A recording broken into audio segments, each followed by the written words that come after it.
My mother what advice she would give to today's Ghanaian youth based on her journey. And she told me, now I'd say, be determined to be a citizen of Ghana. Work hard and work through the challenges, holding on to the major key, which is to treat people how you would want to be treated. That was Elena Boateng. That's all for this edition of the programme. I'm Pascal Harter. The producer was Polly Hope. That was the BBC programme from our own correspondent. I'm Saroja Coelho. Have a great day. Good morning, Manitoba. Welcome to Information Radio on CBC Radio 1. I'm Emily Brass, in today for Marcy Marcusa. And with me this morning are our studio director, May McKillop. Abby Adiemi is our studio technician. Kevin Nipatebo is producing our CBC Manitoba YouTube channel, which is on right now. And Heather Wells is in the newsroom with the CBC headlines. Good morning. Well, it's that time of year, high school graduation, and one student is going to graduate to honor her late mother. Al Harris says her mother, Morgan, never got to graduate. Morgan Harris is one of 4 Indigenous women killed by an admitted serial killer. Next week, 20-year-old Al graduates from Argyle Alternative High School, and she plans to wear a ribbon skirt and a red stole with her mom's name and photo. We'll hear what else she has planned coming up. And it was a crowded field for yesterday's Manitoba Marathon. Slightly more than 10,000 registered runners, and organizers say half were first-timers. We're going to hear who won those all the events, coming up in our next local news at 6:30. Thank you, Heather. You're welcome. That's CBC's Heather Wells. Well, coming up in the first hour of the show, the BC government announced last week a minimum wage and increased protections for gig workers. We'll talk to Jennifer Scott, president of Gig Workers United, about what it's like being a gig worker and how far this legislation goes. Also, on the latest episode of CBC's Cross Country Checkup, callers expressed how they feel about working from home and being forced back into the office. But first up, it's not about being first, but finishing the course. We'll hear from some of the last finishers of the Manitoba Marathon and find out what drove them to the end. Right now, it's 9 degrees and partly cloudy at the Winnipeg airport. Sunny today, becoming a mix of sun and cloud this afternoon with a high of 21. Tonight, partly cloudy, becoming cloudy around midnight, then with rain and risk of a thunderstorm overnight. We should get 10 to 15 millimeters, and it's going to be windy, gusting late at night, 40 kilometers an hour, even up to 60 kilometers an hour before morning with a low of 11. Cloudy tomorrow, 70% chance of showers, lightening up afternoon, risk of a thunderstorm in the afternoon, windy again with a high of 16. You're listening to Information Radio here on CBC Radio 1, 89.3 FM in Winnipeg. On Cue with Tom Power. Dallas Smith went from having a life-changing hit in his band Default, touring with Nickelback, to becoming one of the biggest Canadian country stars of all time. Dallas Smith will be here to talk about his Grand Ole Opry debut and why he decided to stay in Canada. We're just wasting gas. Whoa. That's coming up on Cue, followed by Commotion with Elamine Abdel Mahmoud on CBC Radio 1, the CBC Listen app, and everywhere you get your podcasts. This is World Report. Good morning, I'm Marcia Young. Israel Prime Minister Benjamin Netanyahu has dissolved his war cabinet. The move comes after the departure of opposition lawmaker Benny Gantz just over a week ago. The cabinet was established in the days following the October 7th Hamas attacks. The CBC's Margaret Evans is at the Kerem Shalom crossing and joins me now. Margaret, what can you tell us?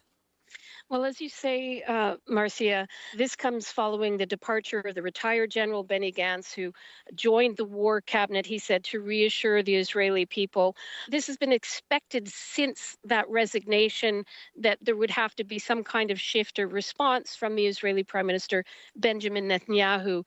There's speculation here that he is perhaps trying to move around some of the hard right, the national religious coalition partners that he has, because there have been tensions between those coalition partners and Israel's partners, the United States. It's pretty hot off the presses here, so people are still reacting.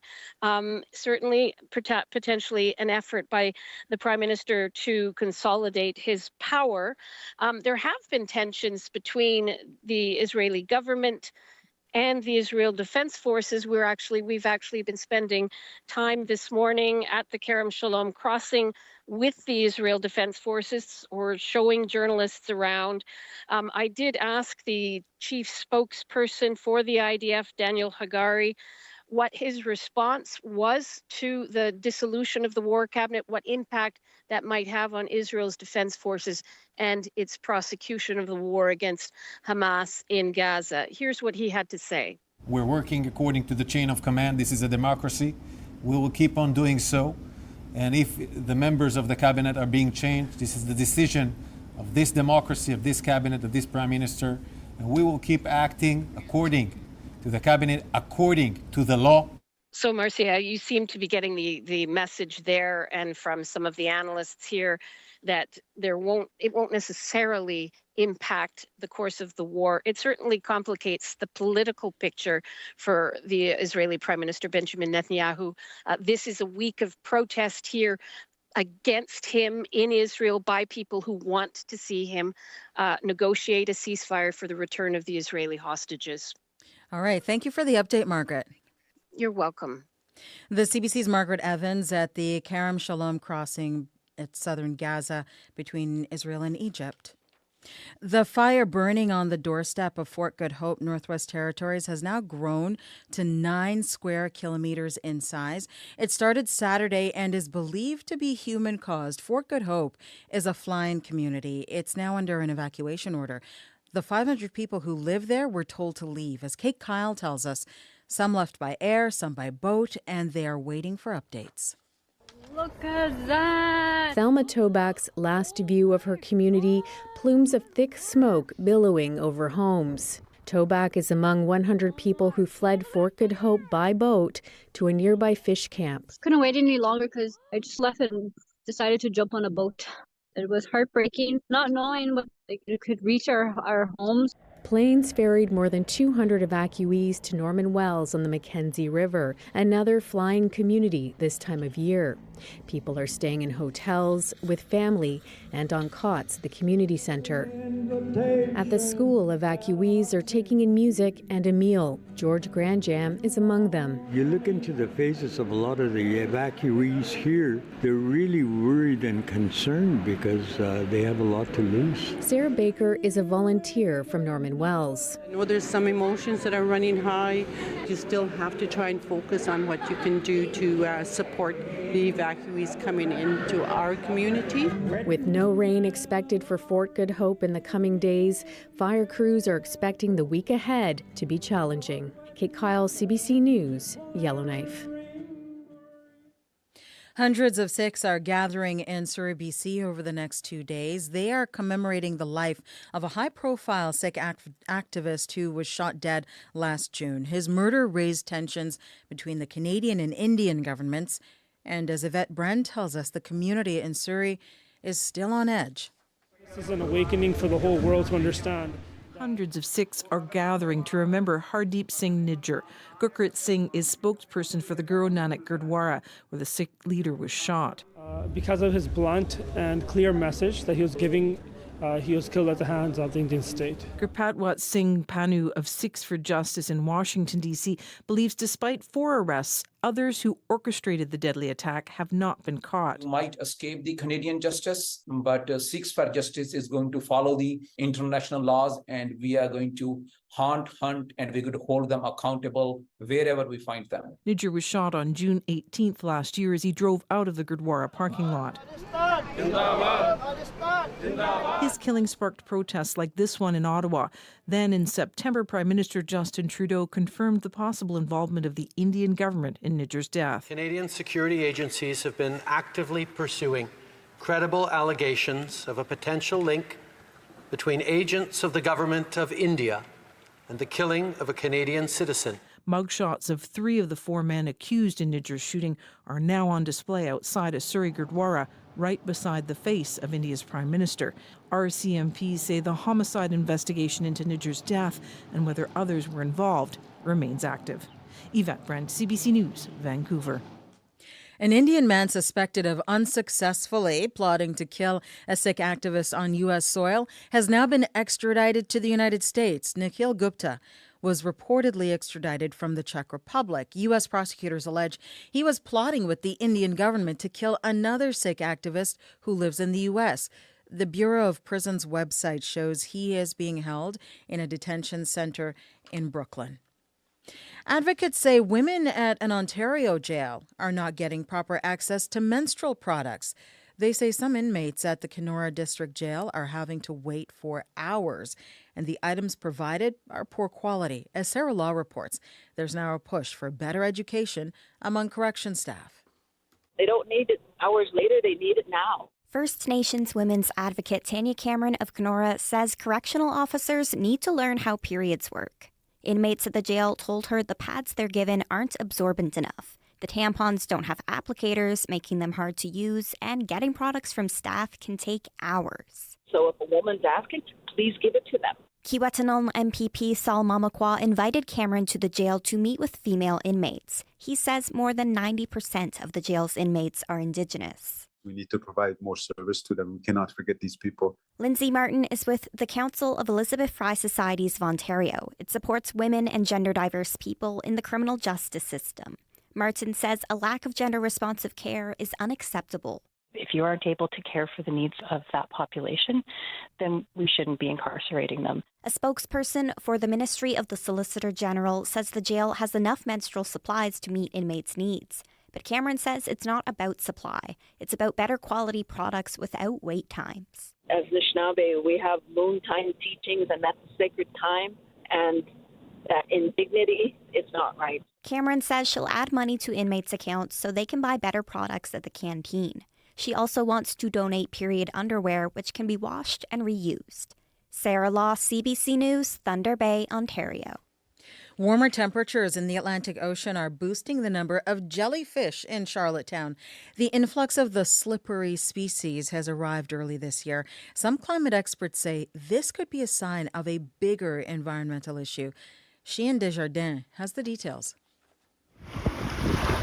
Holy cow, look at all the jellyfish there. Yacht Club operations manager Reed Barnett is talking hundreds, if not thousands, of jellyfish drifting in several purple swarms across the Charlottetown harbor. You can almost walk across the water on them, they're so thick. It's normal to see some jellyfish this time of year, but biologist Jeff Clemens says clusters this dense could point to a bigger phenomenon. One thing that seems a bit frightening for me is just how much higher the water temperatures in our region are, and that could perhaps contribute to why we're seeing these jellyfish. In the right conditions, they can get quite big with a stronger sting. These are still much smaller, about the size of a basketball. Clements says they do compete with fish for food, though, but the long-term impacts are hard to predict.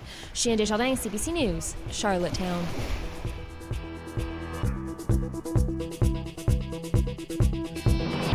And that is the latest national and international news from World Report. News anytime at cbcnews.ca. I'm Marcia Young.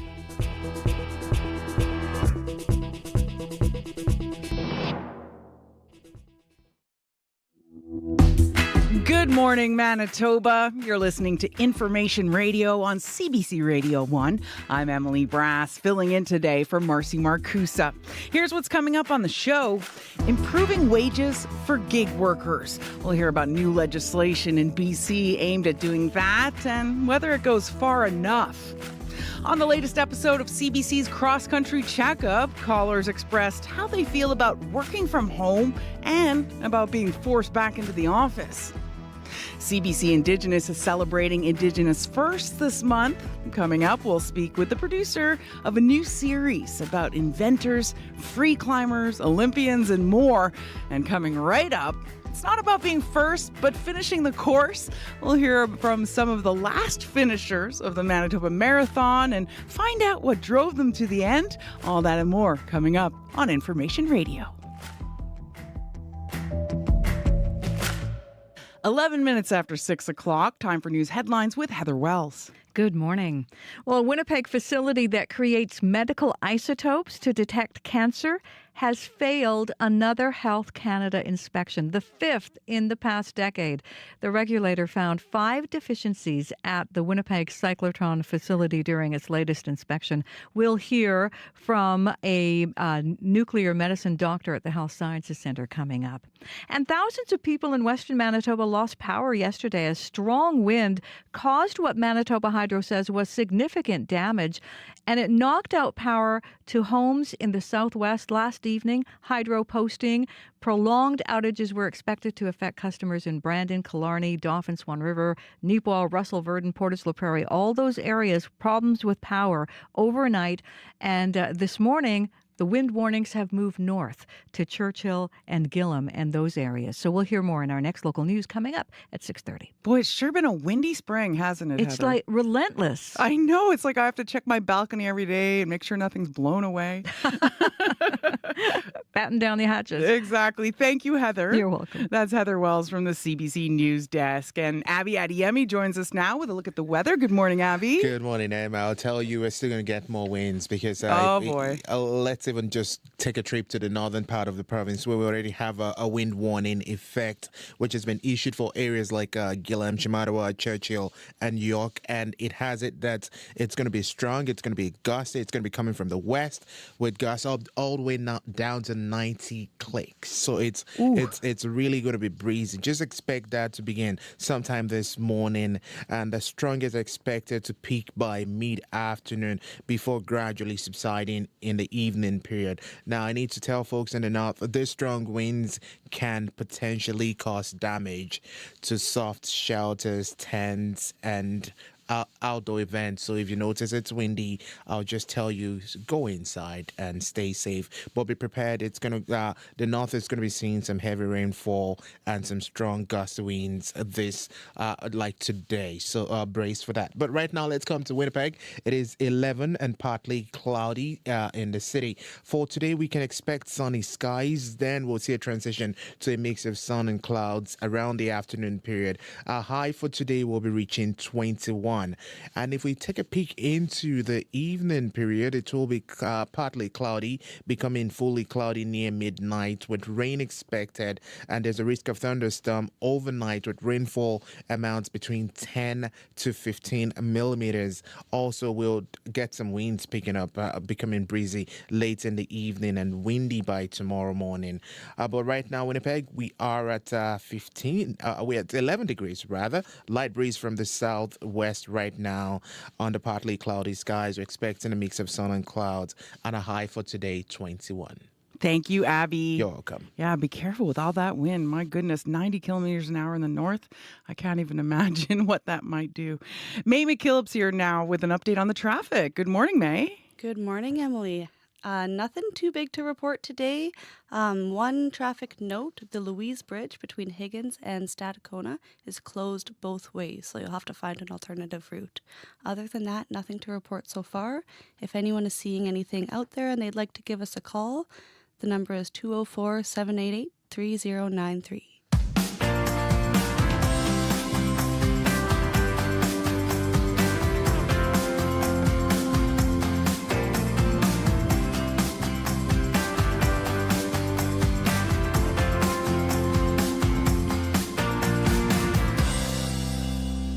Good morning. It's 6:15 and you're listening to Information Radio on CBC Radio 1. I'm Emily Brass, in today for Marcy Marcusa.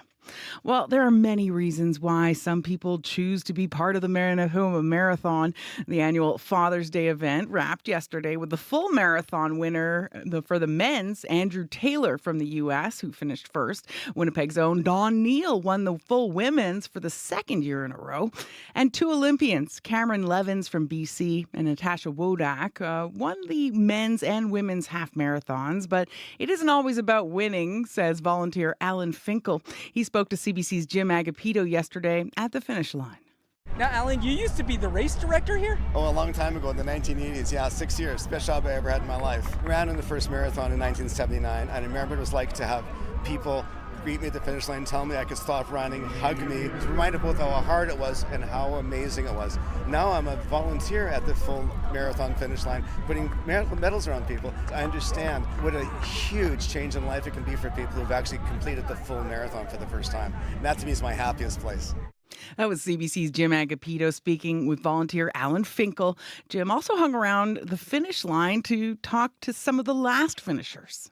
Andre Ventura. You're one of the last people to complete the Manitoba Marathon, and you just did it. How do you feel? I feel good. I don't know. I guess like I just mentioned now, like my cardio was fine the whole way, but it's my lower legs that were killing me. So I'm glad I pushed through and was able to overcome that pain. So I'm happy about that.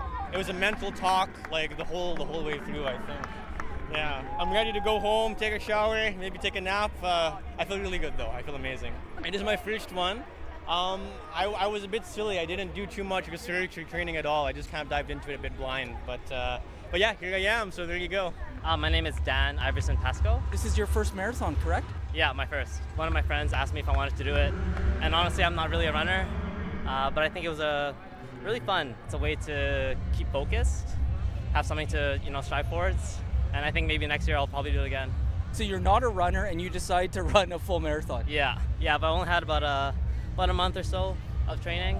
It's not about winning the race. You're amongst some of the last runners here, and I'm curious, what kept you going through the run? I just really thought about how much I talked about this with a lot of people. I really wanted to finish, no matter what, I think.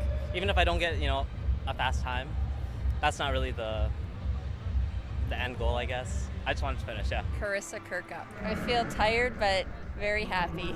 This is my first ever marathon, and I'm just very proud of myself, and it was a great atmosphere. There's lots of people cheering everybody on, which made the whole experience what it was. So I used to be a hockey player. I used to play for the Bisons here, and once you kind of get older and get into working and things, you just want to kind of push yourself to do something else, and I wanted to give it a try, and so it was great.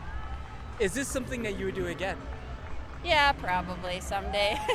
What message do you give to people that might want to do something like this and aren't sure how to do that? Just run your own race. I'm a very competitive person, and I really you have to tone that back a lot because you just want to do it for yourself and be proud, and you got through the training, so this is kind of the celebration of it all, and it is a lot of fun and worth it. So those were some of the last finishers of the Manitoba Marathon. They were speaking with CBC's Jim Agapito. Now, the race also had a special meaning for 24-year-old Caden Cleland. He spoke with CBC's Gavin Axelrod about what finishing meant to him. 16 weeks out and being on Father's Day, I thought it would be a good chance to do a little fundraiser. I lost my dad about a year and a half ago to a drug overdose, and it has been really hard for me and others in my family, and I thought it would be just a great opportunity, and it just seemed like it was all working out to Oh, it's okay. Take your That's time. okay, Yeah, it's all good. I thought it could just be a really meaningful event for me. And have you ran a marathon before? No, this will be my first marathon. I had knee surgery about 2 years ago, and so I kept it kind of quiet that I was planning on running a marathon while I was training, and I didn't reach out to, so the fundraiser I'm doing is for Sunshine House, and I never coordinated with them up until a couple weeks ago, just because I didn't know for certain if I was going to be able to do it or not.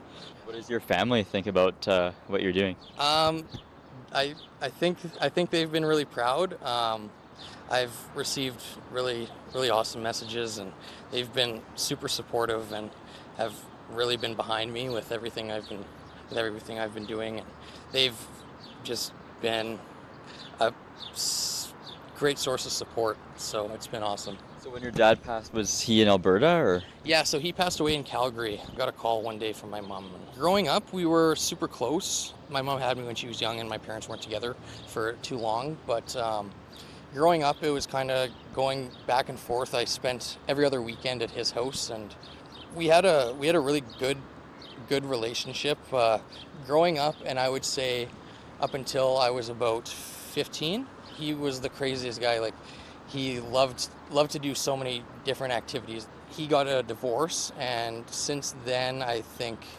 his his substance use went up, and at the time I also moved to Winnipeg, and so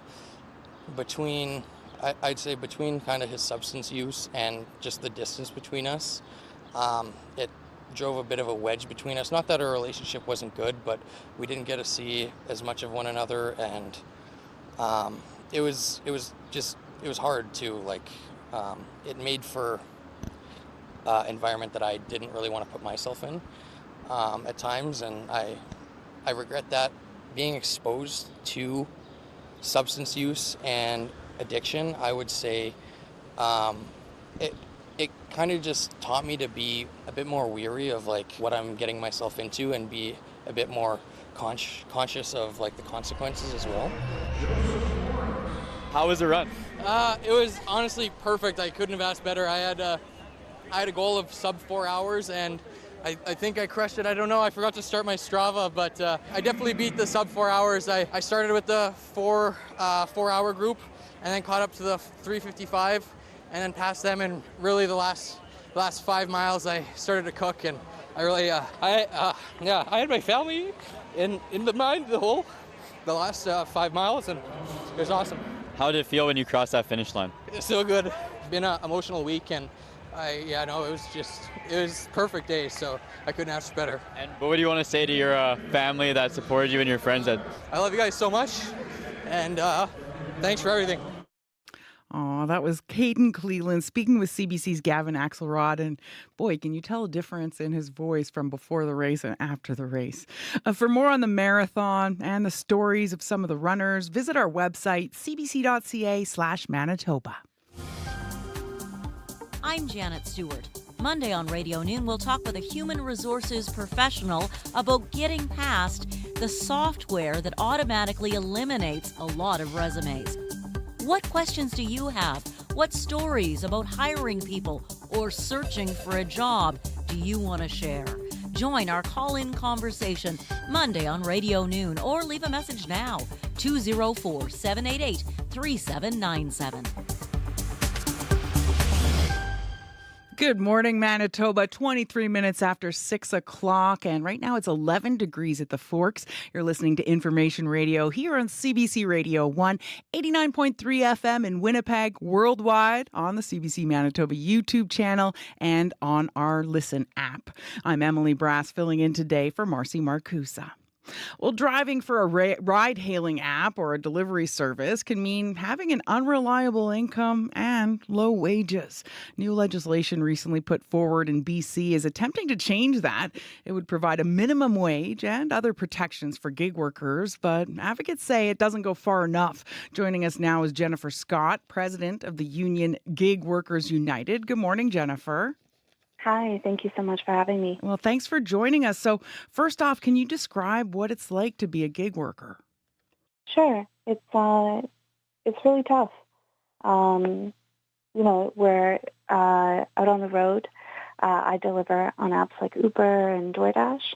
I deliver by bicycle in Toronto, and so it can be a really, really dangerous job, delivering in all kinds of weather. And on top of that, we don't have a guaranteed wage at all, really. On average, over the past few months, we've been earning between $5 to $9 an hour. And on top of that, we don't have any protections or sort of safety nets when we get injured at work. $5 to $10 an hour. Hard to make ends meet with that, isn't it? Yeah, especially now with this cost of living crisis, with rent and gas and food increasing so much in prices. It's really hard to keep your bills paid. So what are the pay structures like in these companies that employ gig workers? Yeah, so apps pay us when we have a delivery. So for me, I go online, I go to work, I'm at my job, and I'm waiting until I get an order, and I really have no control over when I will get an order. So I could wait for 5 minutes, I could wait for an hour and a half. And for that entire time that I'm at work but don't have an order, I'm not being paid. Wow. So what kind of protections and rights would you want, provided for a healthy and safe working environment for gig workers? I mean, just the same rights and protections that everybody else has, to be brought under the Employment Standards Act, to have a guarantee at least you're going to earn minimum wage, right, to be covered by, in Ontario it's WSIB, like the workman's comp, to also have the ability to have access to the legal process when you experience something like discrimination or unfair termination. Right now we don't have any of that. So what would the new law in BC mean for gig workers? The regulations in BC are deeply concerning and I think a warning sign for workers in all sectors. I know that it sounds like it'll be a $20 minimum wage, but it's not a minimum wage because BC has taken the lead from apps like Uber and brought in, this wage for engaged time. And so that means that the workers will only receive that $20 per hour for the amount of time that they are actually delivering orders. It will not include any compensation for the time when they are at work, but they don't have an order. So in Toronto, the city did a study. They did research on how much time do workers actually spend delivering or with a passenger in their car if they're doing rideshare, and how much time are they at work but waiting. And the numbers actually confirmed similar results from studies in California and Seattle, that 40% of the time that we are at work is time where we are not being compensated. And so BC's regulations kind of enshrine that payment model into law, which I think is very dangerous. Did you give them some feedback on that? Maybe ask for changes to the proposed law or the law that's coming in? Yeah, so workers across the country, but specifically workers at Gig Workers United, have been talking with members of government about bringing in something like the ABC test. The ABC test is a fair and clear, it's like a test that assumes that workers are employees right away at the beginning. And it puts the onus on apps to prove that that's not true, which means that workers would have access to basic rights and protections like getting paid for the entire time they're at work, unless the employer could prove that they shouldn't have access to that. And so do you see gig workers from other provinces and territories also taking a stand then? Do you think they're going to be calling for some legislation in the other provinces? I certainly hope so, yeah.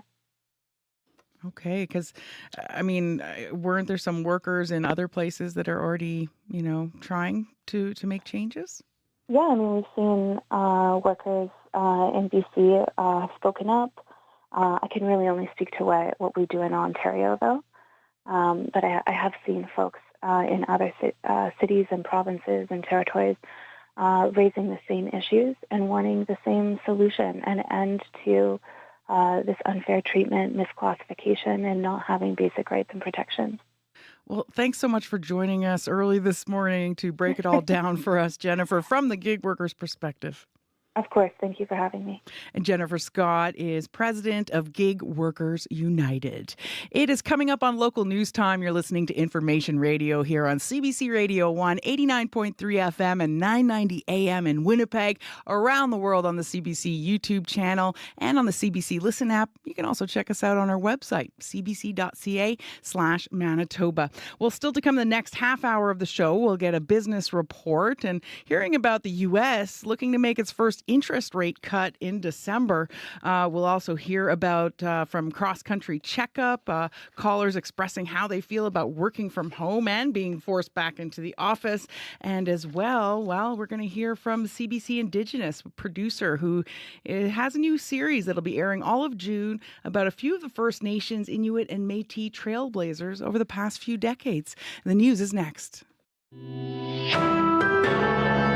This is CBC News. Good morning. I'm Heather Wells in Winnipeg. At 6:30, it's 11 degrees. We're going to see a lot of sun this morning. Some clouds start moving in this afternoon. Today's high is 21, and then overnight we've got a chance of a thunderstorm and rain stretching into tomorrow.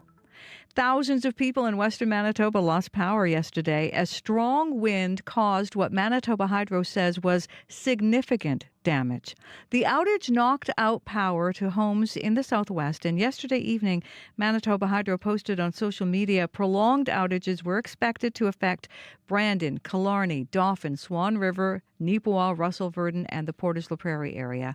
And while wind warnings for that part of the province have ended, it is the north this morning under wind warnings. Gillam, Shamattawa, Churchill, and York can all expect gusts near 90 kilometers an hour this morning. It is a somber Eid al-Adha for many in Winnipeg's Muslim community. The Manitoba Islamic Association says a young man died after he self-immolated at the Waverley Grand Mosque on the eve of the religious holiday. The death has sparked calls for better access to mental health resources.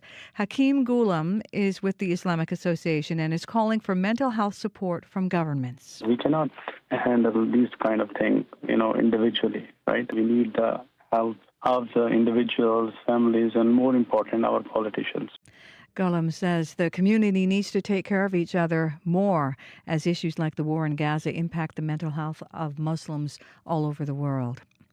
Israeli government officials say Prime Minister Benjamin Netanyahu has dissolved the country's war cabinet. It's being reported Netanyahu's far-right coalition partners have been pushing for the war cabinet to be reshaped following Benny Gantz's resignation earlier this month.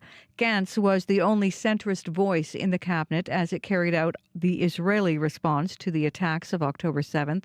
Gantz stepped down, saying the cabinet had no post-war plan for Gaza. Meanwhile, Israeli protesters calling for an election denouncing the Netanyahu government's handling of the war with Hamas. You can hear the latest national and international news coming up on World Report at 7. When Elle Harris walks down and across the stage in her cap and gown, she will be thinking of her mom. Elle Harris is the daughter of Morgan Harris, one of 4 Indigenous women murdered by an admitted serial killer. The 20-year-old graduates from Argyle Alternative High School next week. She has been teaching other students how to make ribbon skirts. Now I'm just giving those teachings to other girls here because that's all I want to do. I want to take everything that I've learned in all my experiences and help other people out and help them get out of that dark hole I was in. Harris will wear a ribbon skirt and a red stole with her mom's name and photo on it on the big day. She says during the trial of her mother's killer, she made it through school and court hearings with support of teachers, family, and friends. After graduation, she'll be leading Morgan's Warriors, a patrol group to help find women like her mom. A nuclear medicine doctor says it's time for leadership to change its ways after the Winnipeg cyclotron facility failed its Health Canada inspection for a 5th time. That facility creates medical isotopes to detect cancer. The regulator found 5 deficiencies at the Winnipeg cyclotron during its latest inspection in April. This comes after it failed inspection last fall. Dr. Daniel Levin is a nuclear medicine doctor at Health Sciences Centre who works with the facility. It's a difficult thing to run, and you need specific people for it. And I think that the leadership hasn't been collaborative enough. A spokesperson for Shared Health says they have hired a new radiochemist and are working with Health Canada to fix other problems. The facility will be re-inspected in the coming months. Well, more than 10,000 runners crowded the route of the Manitoba Marathon yesterday. On your marks.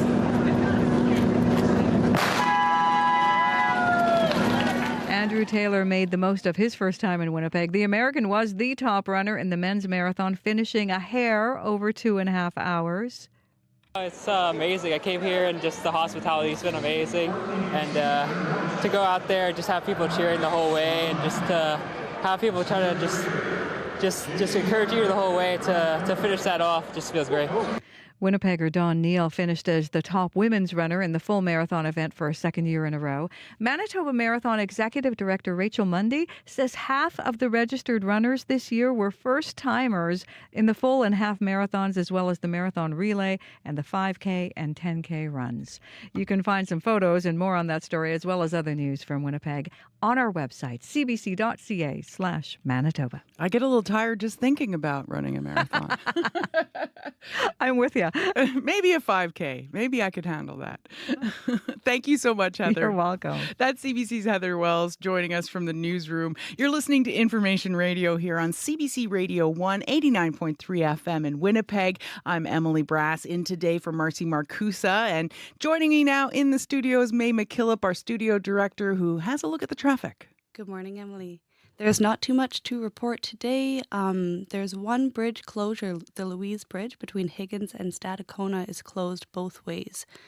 So you'll have to find an alternative route there. If you're driving, commuting, busing, walking, anything, and you're seeing anything out there getting in your way, I'd love to hear from you. Give us a call at 204-788-3093. Thank you so much, May. That's CBC's May McKillop. And now with a look at the weather, and it's pretty intense, especially up in the north. Here's Avi Adiyemi. Yeah, good morning once again. 11 degrees in Winnipeg at the moment. Today's forecast promises sunny start with a mix of sun and clouds later this afternoon. We're aiming for a high of 21. Now, tonight expect partly cloudy skies becoming fully cloudy by the midnight period with rain on the way and a risk of thunderstorm. Now, we're going to be seeing a range between 10 to 15 millimeters of rainfall on the ground after that, and it will become quite windy before tomorrow morning. As we head west to Brandon, currently it is clear. It's a clear morning out there.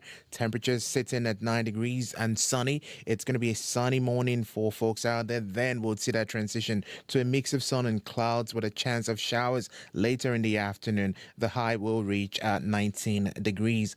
Moving north to Thompson, it is 6 and cloudy for today's forecast.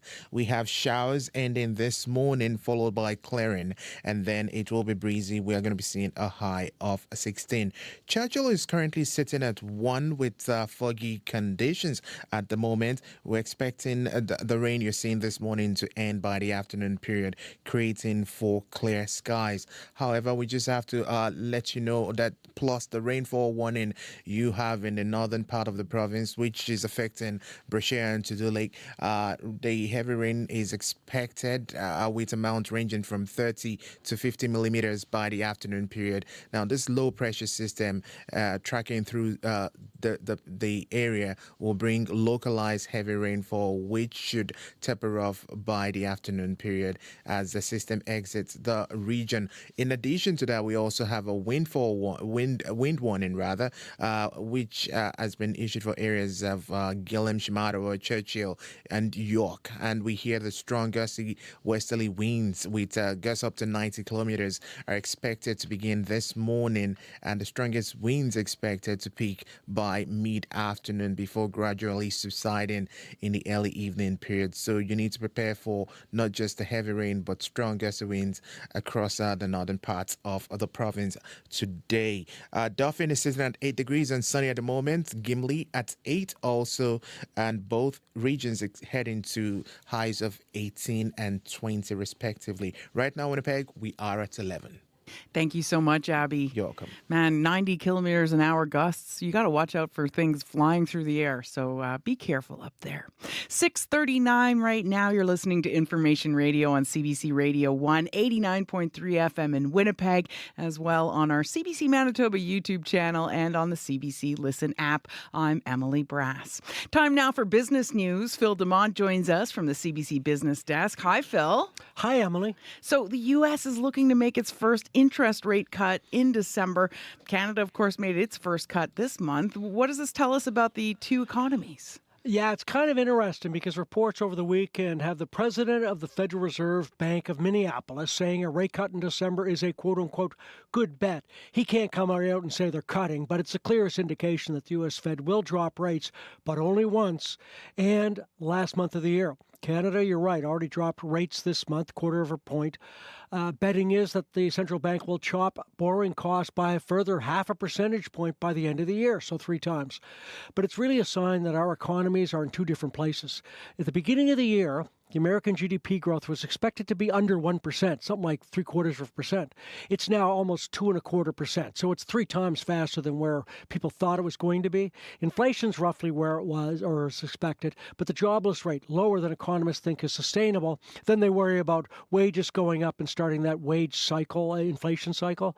In Canada, GDP growth is on track to barely hit 1%, so less than half of what the American number is. Our inflation rate's down to almost 2.5%, and that's below the U.S., so all that slack gives the Bank of Canada room to make those 2 more cuts that we're talking about, and that's good.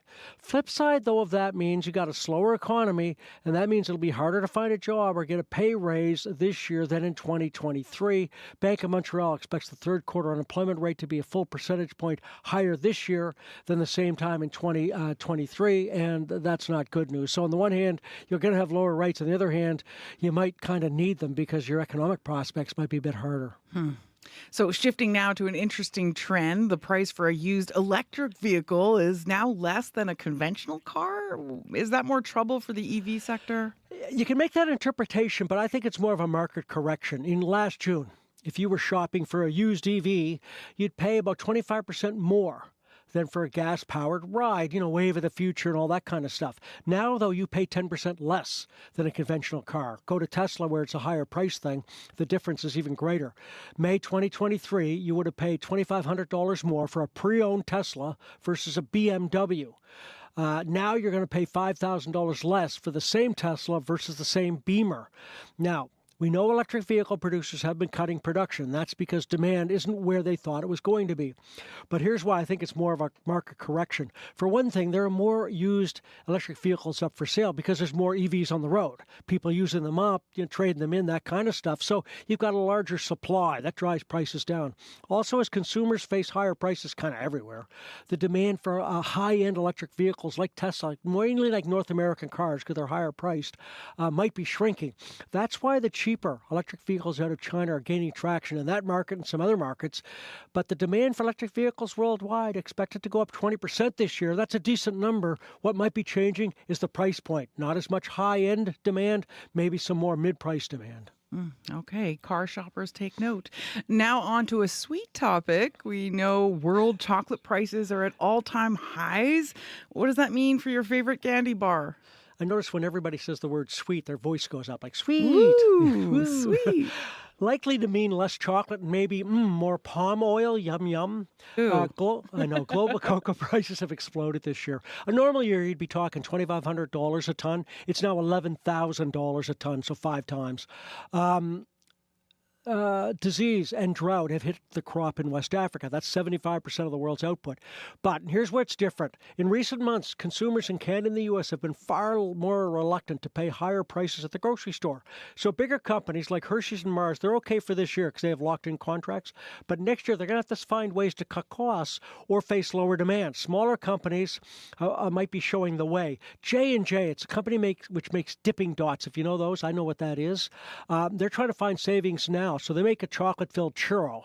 They're going to cut the number of chocolate chips from 12 to 9. Reese's has a jumbo cup. The company there added more peanut butter and less chocolate. Then you got substitutes. So shea butter, the stuff you use on your face, they might be shoving into chocolate bars. Or some companies dropping chocolate altogether using, let's say, grape seeds or legumes. I'm not sure substituting lentils for your favorite chocolate will work. But with those kind of prices, we're likely to find out if that's the case. Lentils. Sounds good to me, actually. More protein with your chocolate.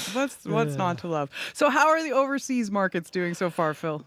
Generally positive in Europe. Germany, France up. UK's flat. A little more down in Asia. The Nikkei in Japan off almost 2%. It's at its lowest level this month. Oil down 2 cents, $78.43 U.S. a barrel. Gold's down $14, $2,335 U.S. an ounce. Canadian dollar, it's up marginally, trading at 72.77 cents U.S. Thank you, Phil. Thanks, Emily. That was Phil DeMont with the CBC Business Desk.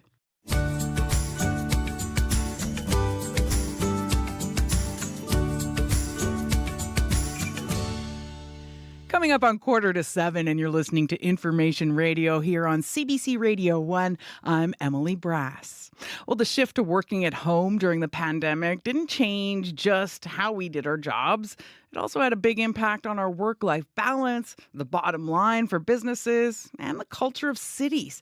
That impact is still being felt, especially in downtown areas. This past weekend, CBC's cross-country checkup asked callers, is working from home killing downtown cores? And how would you feel about being forced back into the office? Here's what some callers shared with host Ian Hannah-Mansing.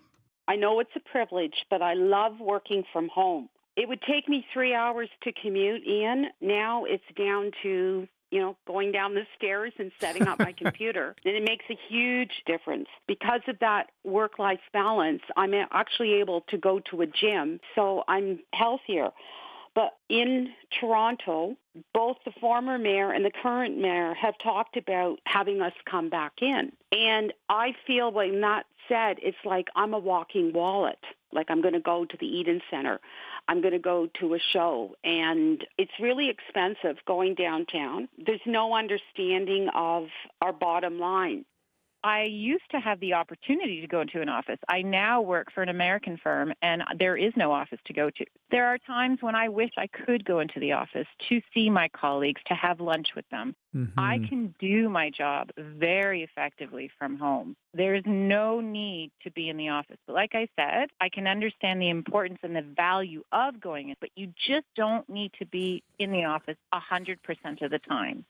I guarantee you there are business owners all across the country pounding their fists right now. You apply for the job. You apply for the job description as it is written in the terms provided by the employer. You're going to work here. This is your office. This is your cubicle.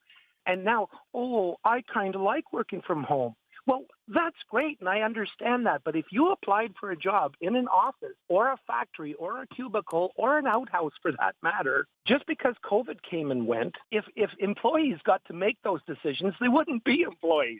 Yeah. They'd be business owners or upper management. Being a work-at-home employee means that I can frequent the businesses in my local area, benefiting the community I live in, rather than having to commute downtown to support the businesses down there. Not that I'm not sympathetic to the issues they're facing with lower customer footfall, but it is not my responsibility to support that, to prop that up. But really the point is there should be flexibility. I'm an adult. If I would like to work in the office and experience a social time, then I can choose to do that. But if it comes to work-life balance, I choose to work at home with the same equipment that they would outfit me with sitting at the office. But not only do I save commuting money, I save 3 hours a day, hour and a half each way. My 4-year-old does not have to sit in early childcare for the day, after school care when she's done kindergarten, because I can't get home before 7 p.m. Yeah. She goes to bed at 7 p.m. When do I have family time? Simply to commute, simply to go shopping downtown or out for lunch. It just doesn't make sense. My wife works from home, and she's in a place where they're about to start this transition back to work, and I know her and a lot of her colleagues are not super thrilled about it. This idea is we have to go back downtown to revitalize the downtown core, which I think is nonsense. Considering, I think most jobs, like my wife's, for example, who can be done from home, take these cars off the road, and that extra hour and a half of to and from work, which adds up to 3 hours a day, they'll get more disposable income, and it's going to encourage them to go spend time at restaurants and cafes and spend that money. And in Montreal, all of these buildings downtown that used to be offices for whoever corporation, turn them into residential things. We always say, traffic and the environment, and we got to get all these cars off there, but it's counterintuitive, and we're getting mixed signals. Those were callers on Cross Country Checkup yesterday, responding to the questions, is working from home killing downtown cores? And how would you feel about being forced back into the office? You can download the Checkup podcast or listen on the CBC Listen app and at cbc.ca/checkup. Your neighborhood, your community, your country, your world, your news that matters. News that belongs to you. Your World Tonight. Every night, 7 days a week on CBC Radio 1. On demand on the CBC Listen app and everywhere you get your podcasts. It's about 10 minutes before 7 o'clock, and you're listening to Information Radio on CBC Radio 1, 89.3 FM in Winnipeg, worldwide on our CBC Manitoba YouTube channel, and on the CBC Listen app. You can also check us out on our website, cbc.ca/Manitoba. I'm Emily Brass. Well, it's National Indigenous History Month, and CBC's Indigenous unit has been hard at work highlighting First Nations, Inuit, and Métis trailblazers. The project is called First, and it highlights Indigenous people who broke barriers, some in law, some in sport, some in education, but all of them paved the way for Indigenous people to make further advancements in their fields. With us is Brian Enos. He's a producer with CBC Indigenous and has been leading the project. Hi, Brian. Good morning, Emily. So tell us more about the First project. Yeah, every June, we at CBC Indigenous, we kind of find something to really focus in on. Last year for National Indigenous Peoples Day, we created a project called Time to Eat, which celebrated food from our different communities across the country.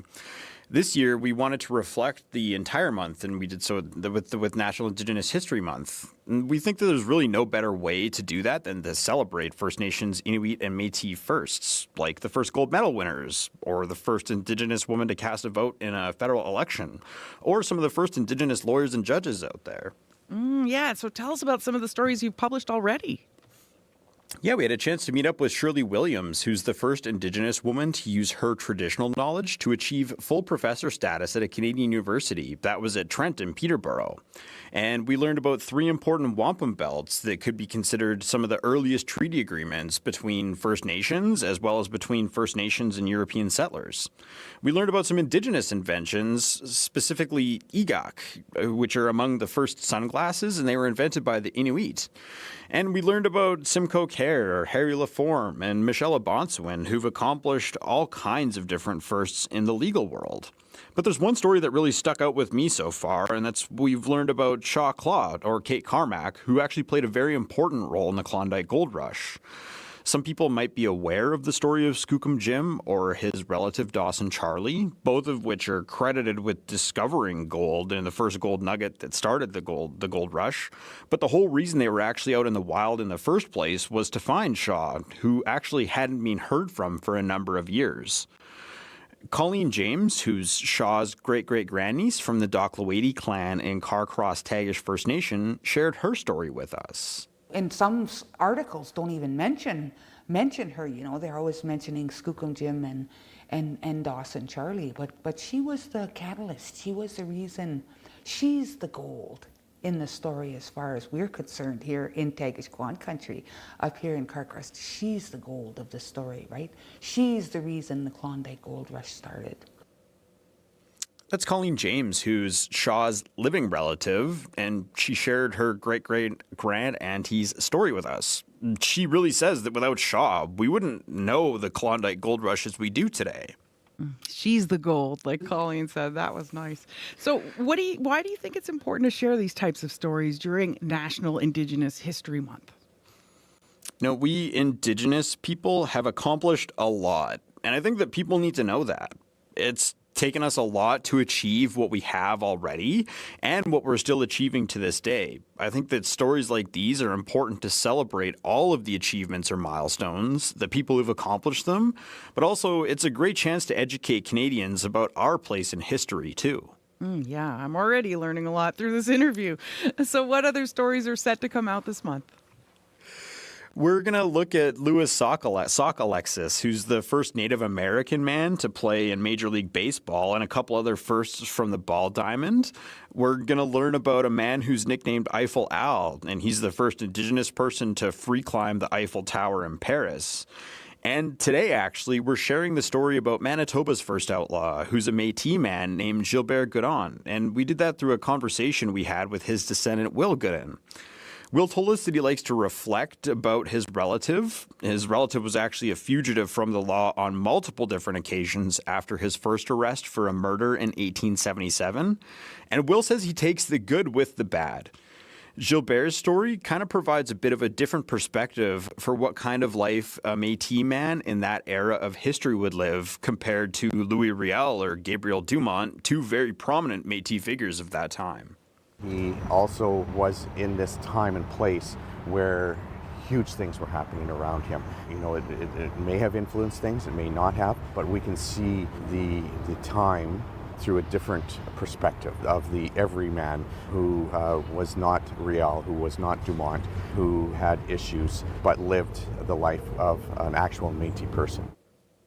And that's from Will Gooden. And Will actually told us he'd like to write a story one day about his relative Gilbert, but a bit more of like a historical fiction type work. So, you know, we got lots on the go through the rest of the month here, Emily. My goodness, you're just going to fill up June with so many fascinating stories. Thanks so much for filling us in on what to expect. Thanks for having me. That was Brian Eneas from CBC Indigenous, and you can read more about the stories from their first series on their website. That's cbc.ca/Indigenous. Well, time now is 6:55. You're listening to Information Radio here on CBC Radio 189.3 FM in Winnipeg, and Heather Wells joins us now with a look at the headlines. Well, maybe I jumped the gun a bit on that.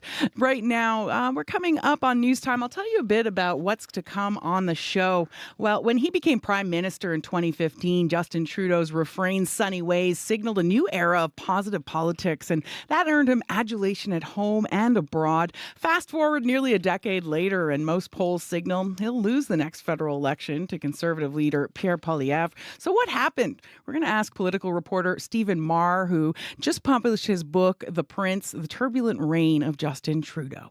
Time now for a look at the headlines. Good morning. Well, as high school students celebrate graduation this month with friends and family, one student is doing it in honor of her late mother. Elle Harris says her mother, Morgan, never got to graduate. Morgan Harris is one of 4 Indigenous women killed by an admitted serial killer. And next week, 20-year-old Elle graduates from Argyle Alternative High School and plans to wear a ribbon skirt and red stole with her mom's name and photo.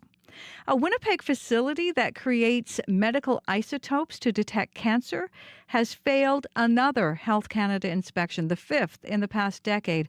We're going to hear from a nuclear medicine doctor at the Health Sciences Centre coming up in our next local news at 7:30. Thank you, Heather. You're welcome. That's CBC's Heather Wells joining us from the newsroom. Well, traffic's pretty light so far. It's a beautiful morning out there. Lots of sunshine coming down here in downtown Winnipeg. But if you do see something out there, please call our traffic line, 204-788-3093. Quick look at the forecast for Winnipeg today. Sunny, becoming a mix of sun and cloud this afternoon. High 21. It's 11 degrees right now at the Forks. Tonight, partly cloudy, becoming cloudy around midnight, then rain with risk of a thunderstorm overnight. We should get 10 to 15 millimeters, and it's going to be windy. It's going to be some gusts up to 60 kilometers an hour overnight with a low of 11. Cloudy tomorrow with a 70% chance of showers, changing to a 30% of showers, a chance of showers near noon. So easing up, but there will be risk of a thunderstorm in the afternoon, and it's going to be windy again with a high of 16. Heading over to Brandon for today, sunny this morning, then a mix of sun and cloud, chance of showers this afternoon, high 19. Cloudy with a chance of showers this evening, rainy 5 to 10 millimeters, windy with a low of 9. Cloudy tomorrow, slight chance of showers, windy again with a high of 14. Well, still to come on the next hour of the show, the latest looks will be in the spotlight at a special fashion show at the Leaf on Thursday evening. And so will dozens of people who are living with diabetes. We're going to hear more about Pump Couture. That's coming up at 7:40. Also, the daughter of Morgan Harris is graduating this year, and she has her sights set on community wellness. Her journey to get there was a hard one following the death of her mother, but she wants others to know it can be done. That'll be coming up just after the 8 o'clock news. But first, how did things go wrong for Justin Trudeau? 9 years ago, voters couldn't get enough of his sunny ways, and the new Canadian Prime Minister was celebrated worldwide. We'll talk with the author of a new biography of Trudeau. That'll be coming up just after the national news, And that's up next. World Report. You're listening to Information Radio here on CBC Radio 1.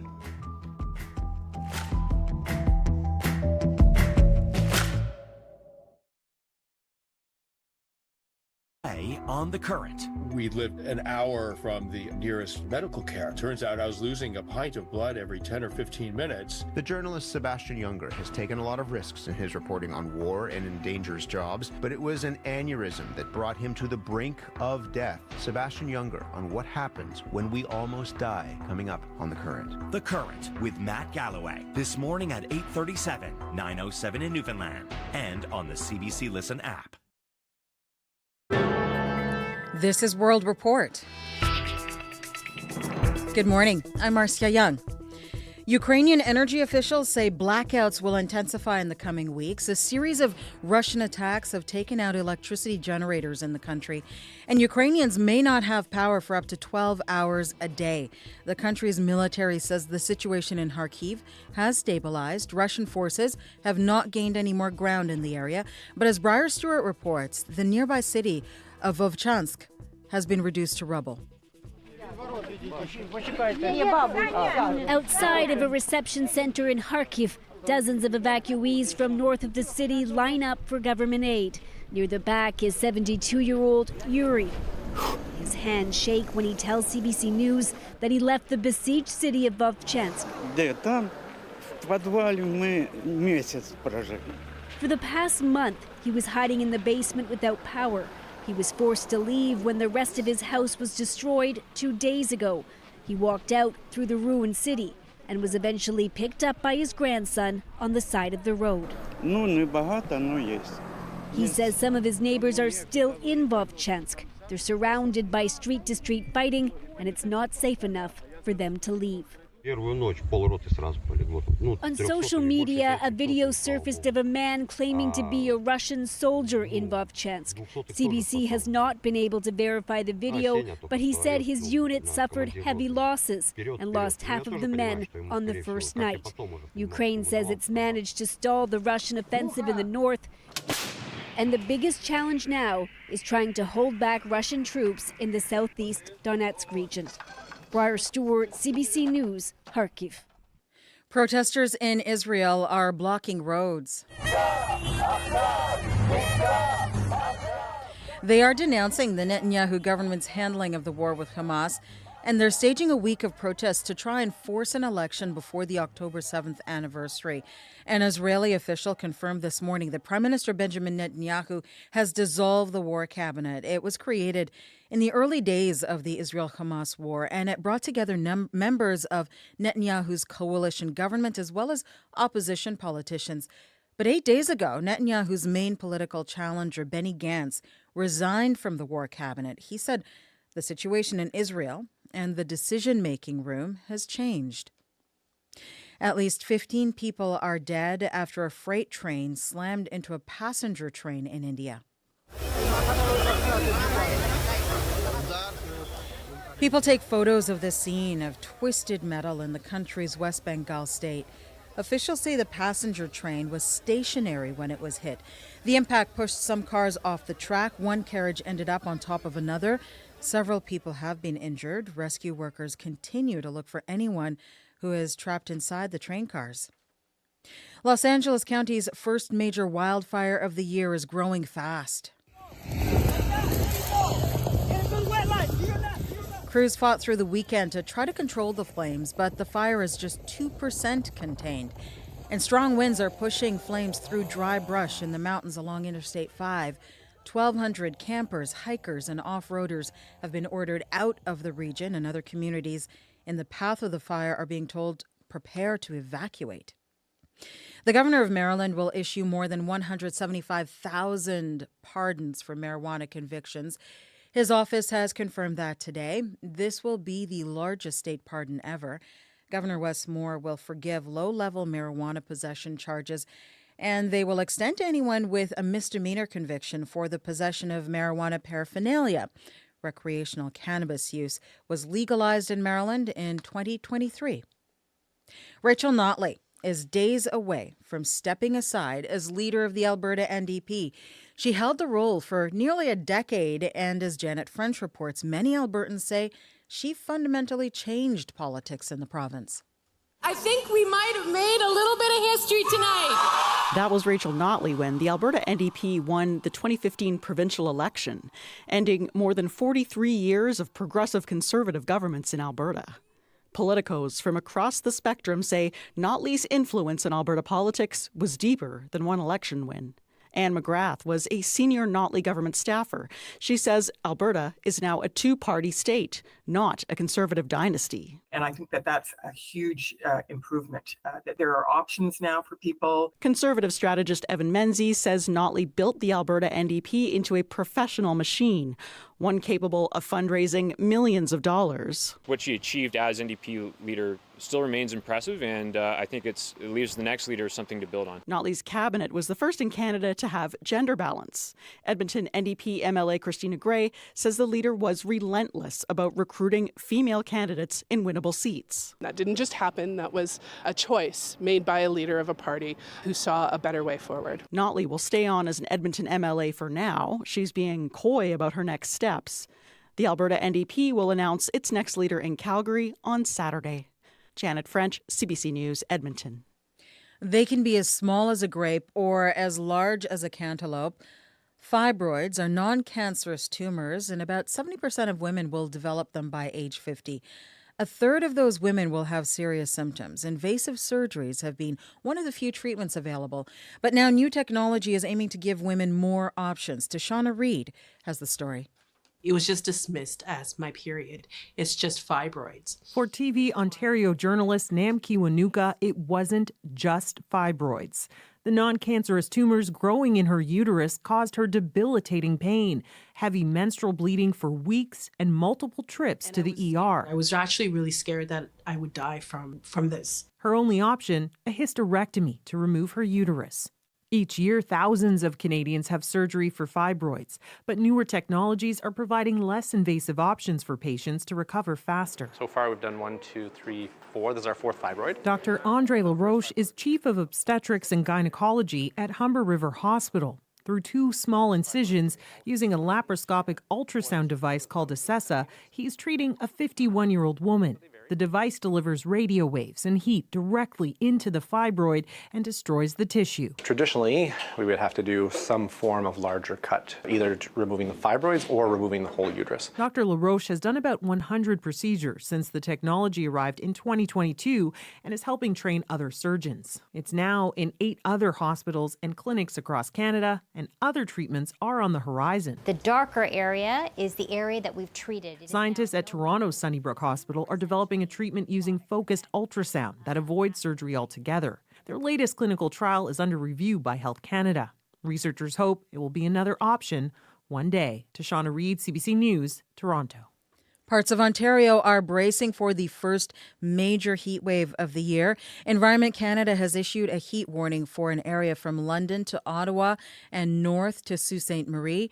Temperatures in the Toronto area could hit 35 degrees starting today. Much of southern Quebec and New Brunswick will begin feeling the same heat later this week. This is probably not news to you. Several studies show that many of us are spending too much time scrolling on our smartphones. Experts say it can affect everything from our eyes, sleep, and concentration to our mental health.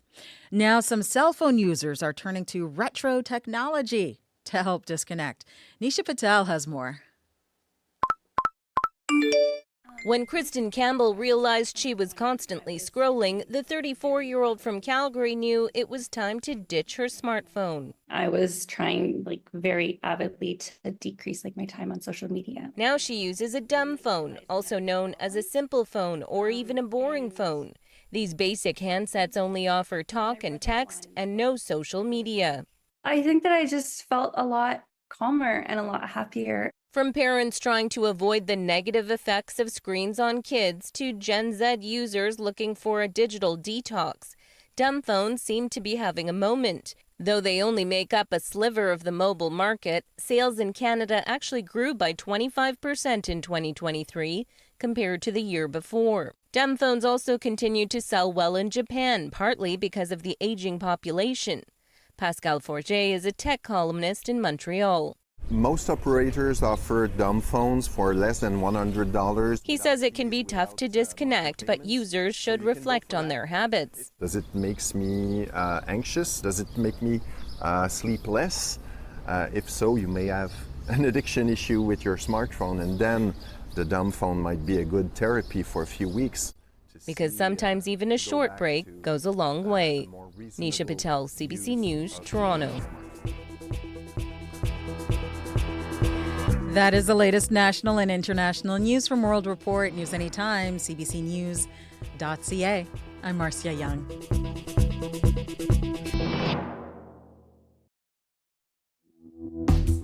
Good morning, Manitoba. You're listening to Information Radio on CBC Radio 1. I'm Emily Brass, filling in today for Marcy Marcusa. Here's what's coming up on the show. Models of all ages, shapes, sizes, backgrounds, and identities will be on the runway Thursday night at the Leaf, and all of them live with diabetes. We'll hear why they're taking part in the Pump Couture fashion show later on this hour of Information Radio. We'll also hear from the daughter of Morgan Harris about how she was able to redefine her high school experience after the death of her mother. Now she has her sights set on helping people in her community. That's coming up at 8:10. But first, when he became Prime Minister in 2015, Justin Trudeau's refrain, "Sunny Ways," signaled a new era of positive politics that earned him adulation at home and abroad. Fast forward nearly a decade later, most polls signal he'll lose the next federal election. So we're going to hear what happened from an author who just published a book, The Prince, The Turbulent Reign of Justin Trudeau. 11 minutes now after 7 o'clock. Time for news headlines with Heather Wells. Good morning. The Manitoba Islamic Association is calling for more mental health supports after a young man self-immolated at the Waverley Grand Mosque on Saturday. Hakeem Ghulam with the Islamic Association says the death has shocked the community. Thousands of people in western Manitoba lost power yesterday. A strong wind caused what Manitoba Hydro says was significant damage. The outage knocked power out to places like Brandon, Killarney, Dolphin, Swan River, Neepawa, Russell, Verdon, and the Porters La Prairie area. And while wind warnings for that part of the province have ended, it's northern Manitoba now with wind warnings today. I'll be back with more Manitoba news at 7:30. Every day, Heather, I've been wondering, will it not be windy today? But Wouldn't every that day be nice? It is windy. It just hasn't stopped. Thank you, Heather. You're welcome. That's CBC's Heather Wells. And now with a look at the weather, here's Abby Adiyemi. And you know one thing that is always mentioned in my forecast in the last 2 weeks plus yes, slight chance of thunderstorm. Yes, that too. If it's not windy, you're going to see chance of thunderstorm, and it's on the menu today. Right now it's 13 in Winnipeg. Sunny sky we're seeing out there. It's looking like a sunny day ahead, though we can expect a mix of sun and clouds as we head to the afternoon period. The high for today will reach 21 degrees. Now moving to the night period for tonight, the forecast says it will be partly cloudy initially, then it's going to become fully cloudy near the midnight time, and with rain on the way. There's also a risk of thunderstorm overnight, so for all the critters that would always run to go hide, you can brace them for the thunderstorm overnight. Expect rainfall amounts between 10 to 15 millimeters, and then the winds will be picking up, becoming breezy this evening and quite windy before tomorrow morning. For the northern part of the province, we have warnings. We have a rainfall warning that has been issued for communities of Brashear and to the lake. Heavy rain is expected with amounts ranging from 30 to 50 millimeters by the afternoon period today, which will taper off later in the afternoon as the system exits the region. Also, a wind warning has also been issued for areas of Gillam, Shimadawa, Churchill, and York. We hear that it's going to be strong. It's going to be gusty westerly winds with gusts up to 90 kilometers. It's expected to begin this morning. Now, the strongest winds expected to peak by noon before gradually subsiding this evening. So I'd advise you to stay safe indoors. Just to sum it up, 13 in Winnipeg. We're going to see lots of sun today, this morning, and then the clouds will move in around the lunch period, and today's high 21. I think that's good advice for the people up in Shimadawa, Gillam, and Churchill. Stay inside. Thank you, Abby. That's CBC's Abby Adiyemi. He's also our studio technician. And joining us now is our studio director and traffic reporter May McKillop. You saw some of the thunderstorms overnight over the weekend, didn't you? I did. I'm appreciating the thunderstorms a lot, but I worked yesterday morning for the weekend morning show, so I get up at 3:30, 4 a.m. to start my morning, and the sky was like a strobe light. What? It did not stop. Like, the lightning was nonstop. There was barely any thunder really happening, and it was pouring rain. I had fallen asleep and forgot to close my windows, and I woke up to a very wet cat. Right. The cat was wet. Yeah. She likes to sleep by the window, and she got stuck in the rain. That's so funny. Usually cats hate getting wet. Yeah, I can't say she was happy about it, No. but she did get a good sleep in. Okay, good. Yeah, so And that was exciting. That is exciting. Yeah. It must have been a bit weird driving in that weather. It's cool. It was, and it's Sunday, like, weekend morning show. The office is pretty empty, so it was just me and Matt Humphrey and Bruce. And Matt had seen it. Bruce did not. It's kind of exciting. I think many people probably missed it. And how are the roads looking this morning? Much calmer, I'm sure. Not as exciting at all. I'm not getting many calls. I would love to hear from some people and hear how the roads are today. We have one update. The Louise Bridge between Higgins and Stadacona is closed. That's closed both ways, and it's closed until June 28th. Thank you so much, May. That's it for now. Give us a call if you want. The phone line is 204-798-3093.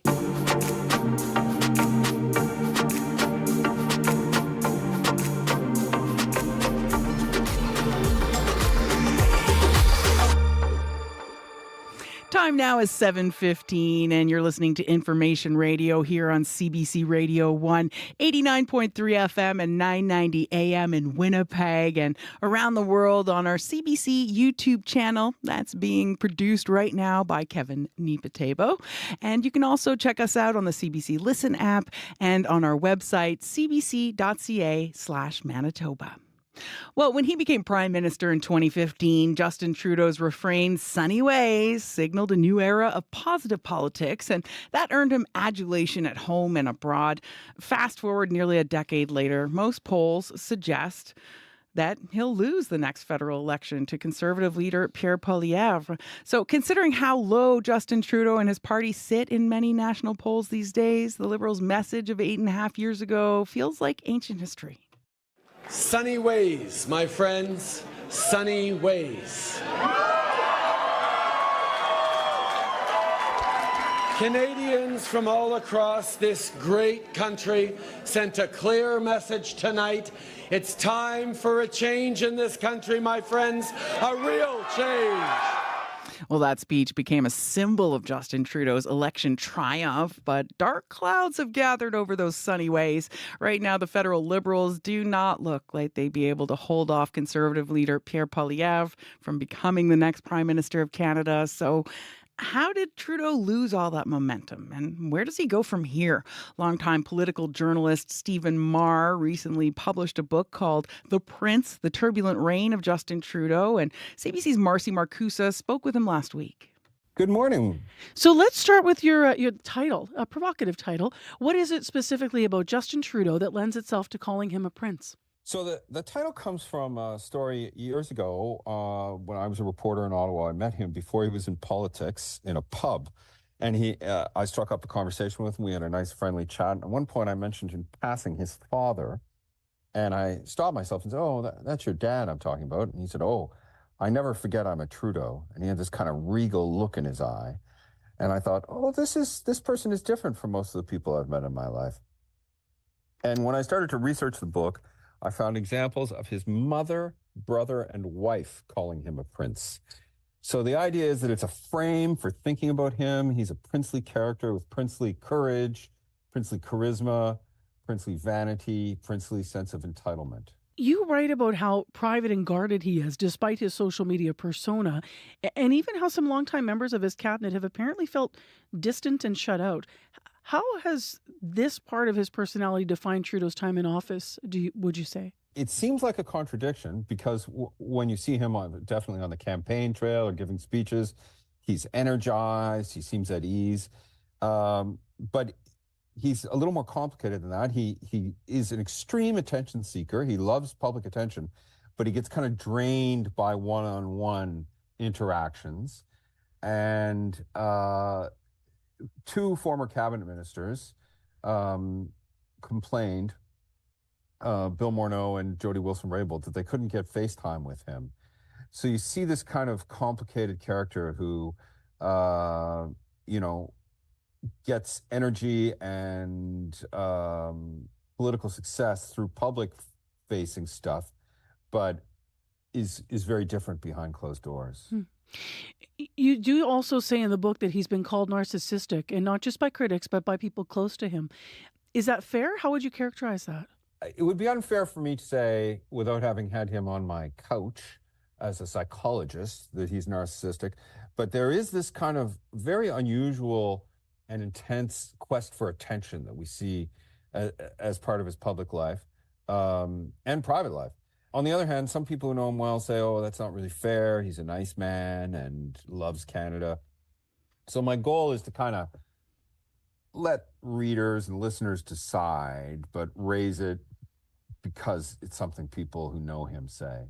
People are critical, many Canadians at least, are critical of Justin Trudeau for a lot of reasons. But one of them that continues to come up, you've alluded to it already, is this sense of entitlement that you've been talking about. How do we Canadians make sense of his more man of the people aspects, like let's work for Canadians message? Do those two things square? Well, there's kind of a conflict there. I mean, he has done a lot of things. I talk a lot in the book about the Canada Child Benefit. It has lifted thousands and thousands of Canadian children out of poverty. I think it's in some ways the most enduring thing that he did. So he has done the things that he said he would do, but his actions at times seem to contradict that. The first Orange Shirt Day, the Truth and Reconciliation Day, he urged Canadians to get involved in these activities and then went on holiday to a surfing beach in Tofino, for which he had to apologize. So you see this kind of recurrent thing, and Canadians register that and start to, particularly if they're inclined to be critical of him, start to see him as being hypocritical, and he's talking the talk, but he's not walking the walk.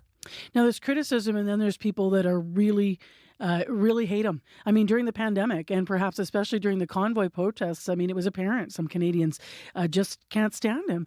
Everyone in this country has likely seen the F Trudeau flags. They've heard some of the visceral comments. In a way, it's happened to other Western leaders as well. But is there something that you see that is unique in how polarizing Trudeau has become in this country? I think it is unique. I don't think there's ever been a more polarizing political figure in Canada. And I think there's three reasons for that. The first, I'm not sure he could do much about, and that's a sort of conflict in public opinion around resource development versus the economy. He tried to bring sunny ways to it, but, sunny ways will only get you so far. The second thing, though, is around the COVID. He called an election in 2021, hoping to take advantage of what they call a crisis halo around his successful management of the pandemic. Ended up being in danger of losing it and having to kind of create division around mandates in order to win the election. And that has left divisions that are still with us, and that will be there as long as he's prime minister, I think. And the third thing, I think, is the media environment, the social media era. People live in these algorithmic creations, these silos, that reward intense emotion and anger. And that's changed our politics in a way that goes beyond Justin Trudeau and which will continue after he's gone, I think. Your book is, of course, arriving at a time when polls are signaling that Trudeau would lose the next federal election to Conservative leader Pierre Poilievre, should it be right now. Given what you've learned about what makes him, who he is, what's your sense of whether the Prime Minister will run again? It's funny. I had the chance to interview him in February, and he's a persuasive individual. When I left the office, his office, I thought, oh, he's running for sure. He convinced me. But things have continued to get worse since then. And I know the people around him are suggesting that it might be time for him to consider other opportunities, because the Liberal Party might do better with somebody else to face Poilievre. So it's hard to know what he's going to do. But he is an extremely disciplined communicator, and he can't give any message except the one that he's giving now, or else he'll suddenly become greatly weakened if he acknowledges that he's not sure. So I don't know what he's going to do. I think he'd likely be better off leaving, but I'm sure that he won't reveal that until the moment that he makes the decision to announce. Super interesting conversation, Stephen. Thank you very much for telling us about your book and your work. I'm grateful for the time. Thank you very much. Stephen Marr is author of The Prince, The Turbulent Reign of Justin Trudeau, and he was speaking with Information Radio host Marcy Marcusa. I'm Janet Stewart. Monday on Radio Noon, we'll talk with a human resources professional about getting past the software that automatically eliminates a lot of resumes. What questions do you have? What stories about hiring people or searching for a job do you want to share? Join our call-in conversation Monday on Radio Noon, or leave a message now, 204-788-3797. 25 minutes after 7 o'clock, you're listening to Information Radio on CBC Radio 1. I'm Emily Brass, and still to come in this hour of the show, the latest looks will be in the spotlight at a special fashion show Thursday at the Leaf, and so will dozens of people living with diabetes. We'll hear more about Pump Couture and the models taking part in it at 7:40. Right now, it's time for a look at sports news. Scott Regehr joins us from the CBC Sports Desk. Hi, Scott. Hi there, Emily. So it was a big weekend for Canadians trying to qualify for next month's Olympics. What happened? Well, yeah, including in tennis, Emily, where Bianca Andreescu was looking to win her first title since she claimed the 2019 U.S. Open. Didn't quite work out that way. Bianca dropped the match narrowly in 3 sets to her Russian counterpart, but Andreescu really showed signs, Emily. She might be back near her best. On the way to the final, she beat 4-time Grand Slam champion Naomi Osaka, for instance. So, as things stand, Andreescu will join Leila Fernandez in representing Canada at the Olympic Games next month. Meantime, the same thing can be said for golfer Corey Connors, who, with his 9th place finish at this weekend's U.S. Open, leapfrogs Adam Hadwin in the Canadian rankings and will thus be going to Paris. TSN asked Connors if he wasn't a golfer, what Summer Olympic sport he'd like to represent Canada in. I feel like my actual skill and my thoughts on how good I am are wildly different, but I think it'd be cool. You know, I would be terrible, but run the 100-meter race. You know, I'd probably get lapped if that's possible, but I think the adrenaline and like the thrill of, you know, being in the big stadium would be pretty cool. For me, golfers are the sports world's least hurried types, so imagining them in the 100-meter dash is a bit of a stretch, but there you are. That's what Corey Connors would like to do. He will join Winnipeg-born Nick Taylor and Brooke Henderson, Emily, as Team Canada's representatives in golf at the Summer Games. Exciting. So to more wintry sports now. Both the NHL and the NBA titles could be determined in the next couple of days. What are you looking for there, Scott? Well, are we going to continue to see these series follow incredibly similar story arcs, Emily? After losing the first 3 games, the Oilers pummeled Florida over the weekend, and they look to stay alive tomorrow night. It is exactly the same situation the Dallas Mavericks find themselves in as they try and trim Boston's lead to 3-2 this evening. Last time out, the Celtics weren't just denied a series sweep, they were humiliated by Dallas, which won by 38 points. Boston's best player, Jason Tatum, addressed that. We maybe put like too much pressure on ourselves at that moment to be perfect or think it was going to go how we wanted it to go.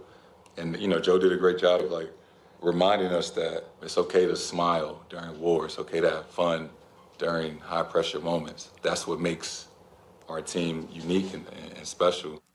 Tatum referring to his coach Joe Mazzulla there. At 35 years old, Mazzulla is the league's youngest bench boss, and should Boston win tonight, Emily, he will become the youngest coach in 55 years to lead his team to an NBA title. Wow, good for him. So let's finish with the CFL and a wild win for Saskatchewan. Yeah, See, I turned my mic off. Maybe that was sort of in my psyche sign. there. Okay. It's a sign. That's right. No, the Riders, for the second time this season already, won on the road in dramatic comeback fashion in the fourth quarter. The first time it was against Edmonton. Yesterday, it was in Hamilton against the Tiger Cats. 45 seconds left. Saskatchewan trails by a touchdown. They score a major. They pick off a ball, kick a field goal to win it. So... with the Bombers at 0-2, their chief rivals, the Riders, sit at 2-0. And just another Bombers note, at the game yesterday in Hamilton, Emily, an interesting sighting. Winnipeg native and former Bomber legend Andrew Harris was wearing a Riders jersey. Oh, Andrew. How You can't quickly? do that. How quickly? Well, he now changes here's the rationale. He allegiance. was there in support of his former teammate, A.J. Ouellette, right, who plays for the Riders now. They were both together at Toronto. But come on. You can't do that. No. Some no. things are just wrong. Of all teams, come on. Anyway. He There should you go, know you look at better. sports. Thank you so much, Scott. You betcha. That was Scott Regehr. The news is next. This is CBC News. Good morning. I'm Heather Wells in Winnipeg. At 7:30, it is 13 degrees. We're warming up to 21 today under a mix of sun and clouds. And then more clouds move in this evening. Expect a risk of a thunderstorm overnight and rain tomorrow. The Manitoba Islamic Association is calling for more mental health supports after a youth's death. The association says a young man self-immolated at the Waverley Grand Mosque on Saturday. Hakeem Ghulam with the Islamic Association says the death has shocked the community on the eve of Eid al-Adha. It was a celebration, but it was a very deeply saddened event that we lost a young member of our community. As a community, we need to work together. We need to take care of each other much more. The Islamic Association says global issues like the war in Gaza are impacting the mental health of Muslims all over the world. Well, as high school students celebrate graduation this month with friends and family, one student is doing it to honor her late mother. Elle Harris says her mother, Morgan, never got to graduate. Morgan Harris is one of 4 Indigenous women killed by an admitted serial killer. Next week, 20-year-old Elle Harris graduates from Argyle Alternative High School, and she plans to wear a ribbon skirt with red stole that has her mom's name and photo on it. Everything I'm going to be doing for that day is going to be for my mom and for myself as well, because my mom didn't get to graduate, my father didn't get to graduate. A lot of my family members never got to graduate, so I'm doing this for them. I'm going to wear that cap for them. Harris says the support of her teachers, family, and friends got her through the trial in recent weeks. After she graduates, she will lead Morgan's Warriors, a patrol group to help find women like her mom. Wind knocked down trees and hydro infrastructure, leaving thousands in western Manitoba without power last night. Hydro says it is working to repair what it says is significant damage. It says prolonged outages are expected in Brandon, Killarney, as well as Dauphin, Swan River, Neepawa, Russell, Verdon, and the Portage La Prairie area. All of that was a notice from Hydro last night. Meanwhile, wind warnings for that part of the province have ended. It is now the north under wind warnings. Gillam, Shamattawa, Churchill, and York all can expect gusts near 90 kilometers an hour this morning. Brochet and Tuduli Lake are under a rainfall warning this morning. A Winnipeg facility that creates medical isotopes to detect cancer has failed another Health Canada inspection, the 5th in a past decade. The regulator found 5 deficiencies at the Winnipeg cyclotron facility during its latest inspection in April. It included problems with the sterilization of products, investigations into defective products, plus not enough training. This comes after the facility failed its inspection in the fall. Dr. Daniel Levin is a nuclear medicine doctor at the Health Sciences Centre who works with the facility. It raises suspicion if there are deficiencies that continue to not be completely addressed. A spokesperson for Shared Health says they are working with Health Canada to address the issues. The facility will be re-inspected again in the coming months. Prime Minister Benjamin Netanyahu has dissolved his government's war cabinet. It's been orchestrating the Israeli war on Hamas. And while it is not clear what this means for the campaign in Gaza, the Israeli military says it will continue carrying out their orders. Daniel Hagari is head of the IDF. We're working according to the chain of command. This is a democracy. We will keep on doing so. And if the members of the cabinet are being changed, this is the decision of this democracy, of this cabinet, of this prime minister. And we will keep acting according to the cabinet, according to the law. The dissolution of the War Cabinet follows the resignation of Benny Gantz earlier this month. Gantz was the only centrist voice in the cabinet, which was formed in the days following the attacks of October 7th. He stepped down, saying the Netanyahu government has no post-war plan for Gaza. You can hear the latest national and international news coming up on World Report at 7. It was a packed route at yesterday's Manitoba Marathon. On your marks.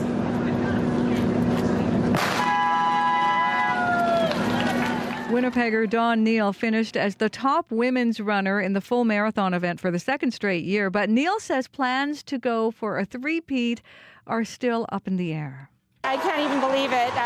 We're moving out of province in the next 2 weeks, so this could be my last Manitoba Marathon, and I'm just so grateful. American Andrew Taylor was the top runner in the men's marathon, finishing a hair over 2.5 hours. Slightly more than 10,000 runners took part in the marathon and other events. The marathon's executive director, Rachel Mundy, says half of them were first-timers. You can find more news updated throughout the day. All you have to do is head to cbc.ca/Manitoba. And they had pretty good weather for it, Heather. Yeah, it started out a little dicey. The streets were really wet after that heavy rain overnight, but then the rest of the morning was beautiful. Well, maybe that rain cleared off all the dust, so they were able to breathe a little better as they ran. I'm just amazing, though. Half of them are first-timers. As a first-timer, is a marathon the first thing you're going to jump into? I know, really, eh? Yeah. Boy, they are brave. Amazing. Thank you so much, You're Heather. welcome. That's Heather Wells from the CBC Newsroom, and you're listening to Information Radio here on CBC Radio 1, 89.3 FM in Winnipeg, around the world on the CBC Manitoba YouTube channel and on the CBC Listen app. I'm Emily Brass, filling in today for Marcy Marcusa. Time now for a look at the forecast with Abby Adiyemi. Good morning, Abby. Good morning. 13 in Winnipeg, sunny outside, sunny stat with some clouds later this afternoon. We're aiming for a high of 21. Tonight in the city, we should expect partly cloudy skies, becoming fully cloudy by the midnight period. And we should be expecting rain and a risk of thunderstorm, but it will be windy before tomorrow morning. For tomorrow morning, there's also a chance of showers and potential thunderstorm in the afternoon, with breezy conditions easing off late afternoon. Heading west to Brandon now, it is clear. It is 9 degrees. Expect some sunny conditions. Then we will see that transition to a mix of sun and clouds with a chance of showers this afternoon. The high for today for folks in Brandon, you touch 19. North in Thompson, it is 6 degrees and cloudy. Some showers you saw this morning ending, and then that would follow with some clear skies, and it will be breezy with a high of 16. Now, further north in Churchill, it is 2 with some mist. The rain is also ending, and then this afternoon it's going to be followed by some clear skies. We also have that windfall warning in effect, becoming quite windy near the noon period. You'll be seeing a high of a 7. Down in Dauphin, it's sunny and 10. Expect sunny morning, increasing to clouds this afternoon, bringing a chance of showers later in the day. The winds will be light by the afternoon period and will get to a high of 18. Gimli is currently at 11 degrees and clear. For the Interlake region today, expect sunny conditions. Then we will see a transition into a mix of sun and clouds by the afternoon period. The high for today forecast 20, and tonight you see partly cloudy skies, then some midnight rain and noticeable winds. Steinbach is also sitting at 11 degrees and partly cloudy, same as Morris, 11 and cloudy also. The forecast for both regions becoming a mix of sun and clouds. Morris is heading to a high of 20, while Steinbach will be getting to a high of 21. Currently Winnipeg, it is sunny and clear, 13 degrees. Today we have some sunshine and we're heading to a high of 21. Sounds like a nice one here today, Abby. Thank you so much. You're welcome. That's CBC's Abby Adiyemi. He's also behind the controls. He's our studio technician here at CBC Radio 1 in Winnipeg. And now for a look at the roads, here's May McKillop in the studio. Anything going on out in the roads there, May? Yeah, so we got a call from John to say that southbound Main at William, just in front of City Hall, there is a semi that's not moving. So traffic is backed up all the way to Dufferin. Oh boy, I bet the person, the driver of that semi is feeling pretty uncomfortable right now. Thank you, May. And that's CBC's May McKillop, and she's taking calls too if you have any updates on the traffic. Right now it's 7:39. You're listening to CBC Radio 189.3 FM in Winnipeg. The show is Information Radio. I'm Emily Brass, filling in today for Marcy Marcusa. Well, a unique fashion show is coming up Thursday evening at the Leaf. Pump Couture will showcase the latest looks in fashion while also shining a spotlight on the stigma surrounding diabetes. On the runway will be models of all ages, shapes, sizes, backgrounds, and identities, all of whom live with diabetes. And joining us now to talk about Pump Couture is Laura Siren, President and CEO of Diabetes Canada. Hi, Laura. Hi, Emily. Good morning. Good morning. So let's start with the fashion show. You know, I'm thrilled to say I'll be one of the MCs. Really looking forward to it. Thank you for doing that, Emily. We're thrilled. I am too. I can't wait. And so what can people expect to see Thursday night at Pump Couture? Yeah, so in a way, they're going to see a regular fashion show. They're going to see beautiful people who are dressed up in amazing fashions. The difference is going to be it's not your typical models. Every single model lives with diabetes, whether it's type 1 or type 2, and they're all going to be sporting their amazing technology. People have probably heard that people with diabetes have wearable technology. So I'm pointing to my arm here. I wear a continuous glucose monitor. You might have an insulin pump. And a lot of times those of us who wear technology feel a little embarrassed by it. They know people are going to ask me questions. What's that about? My diabetes. This fashion show, we're going to sport those publicly and proudly and show that it's perfectly acceptable and it's fun actually to show off your wearable technology, and all for raising money for a great cause. All money raised is going to help send kids to diabetes camps. Mm-hmm. And so you touched on, all of the models living with diabetes, some with type 1, some with type 2. For people who aren't familiar, could you just briefly explain the difference between type 1 and type 2 diabetes? Sure. The simple way to think about it is diabetes is a condition where your pancreas usually secretes insulin. It's something that helps you control the sugars, the blood sugars, which helps many different parts of your body. And in type 1, basically your pancreas just stops producing that. So literally it can't produce the insulin, and hence you need to give insulin shots, you need to have a pump, that kind of stuff. In type 2, which is what I live with, your pancreas hasn't stopped exactly, but it's not working so well. And the insulin doesn't come out regularly enough and in enough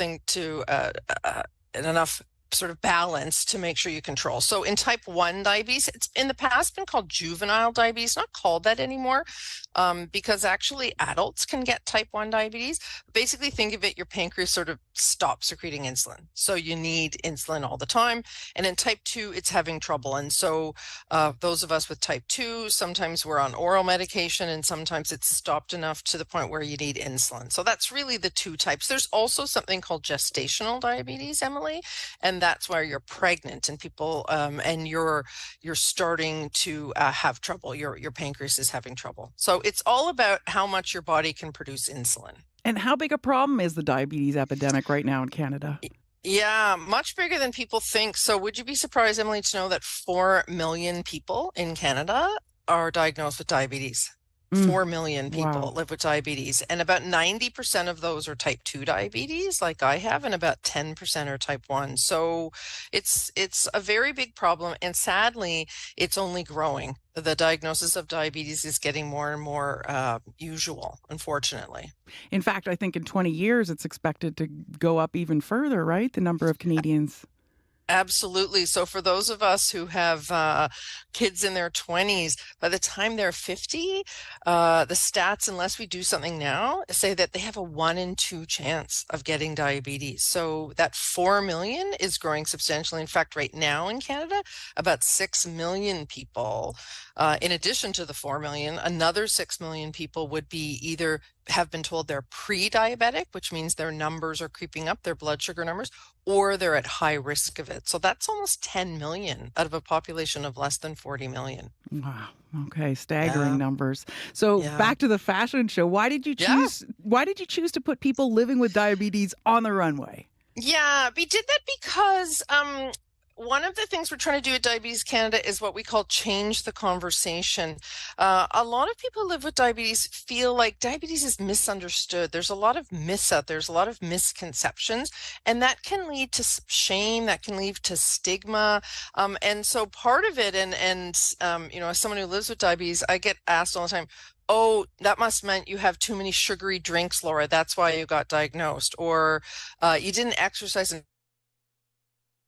So there's often a sense when you live with diabetes that somehow it's your fault, that you've done something, and that you should have fixed this. And what we're trying to do is change that conversation to let people know that when you get diagnosed with diabetes, there are many factors that adds up. There's genetic factors, there's environmental factors, there's your environment factor. How easy is it to access healthy food? How walkable is your neighborhood? And so what we wanted to do is really try to break through that stigma, break through that shame. And we thought, well, what a perfect way. We want to raise money for kids going to camp. We want people to be loud and proud about the devices that they wear to help manage the disease. And we thought, well, a fashion show. And so we call it Pump Couture. So a lot of people with diabetes live with insulin pumps, and that's where the idea came about. And then as we've started to do it, we started with one. 2 years ago, we started with one event in Toronto. And now this year, we're at 6 events across the country. In fact, the Winnipeg one this Thursday is our last one of 6. And we're just finding such an appetite for it. People want to help other people understand that there's no shame in living with diabetes, and that that as long as you're managing it well, you can live a great life. And they want to be able to explain to people, if you see someone with a pump, if you see someone with a monitor, that's not something to be hidden. You can ask about it. They can talk about it. So we really wanted to help people with diabetes feel like they can feel comfortable in their own skin, and they can live well with diabetes. Well, and I'm excited to say some of the models will be Winnipeggers that I interviewed for my CBC podcast, Type Taboo, Diary of a New Diabetic, which incidentally you can hear wherever you get your podcasts. And Laura, I interviewed you for the podcast too, because you and I both live with type 2 diabetes, and we spoke pretty candidly in Type Taboo about, the life-changing moment of being diagnosed. Can you tell us just, briefly how you reacted when you found out you had the disease?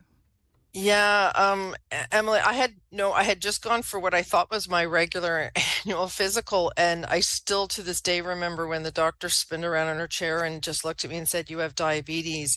I had no idea, and I was really shocked. And I think I didn't even know the misinformation about diabetes so much. I didn't even know what it meant exactly. And then I just remember a lot of feelings of shame. I remember a lot of feelings of, so this is self-stigma, right? No one was even in the room with me. It was like, what have I done to deserve this? It must be my fault.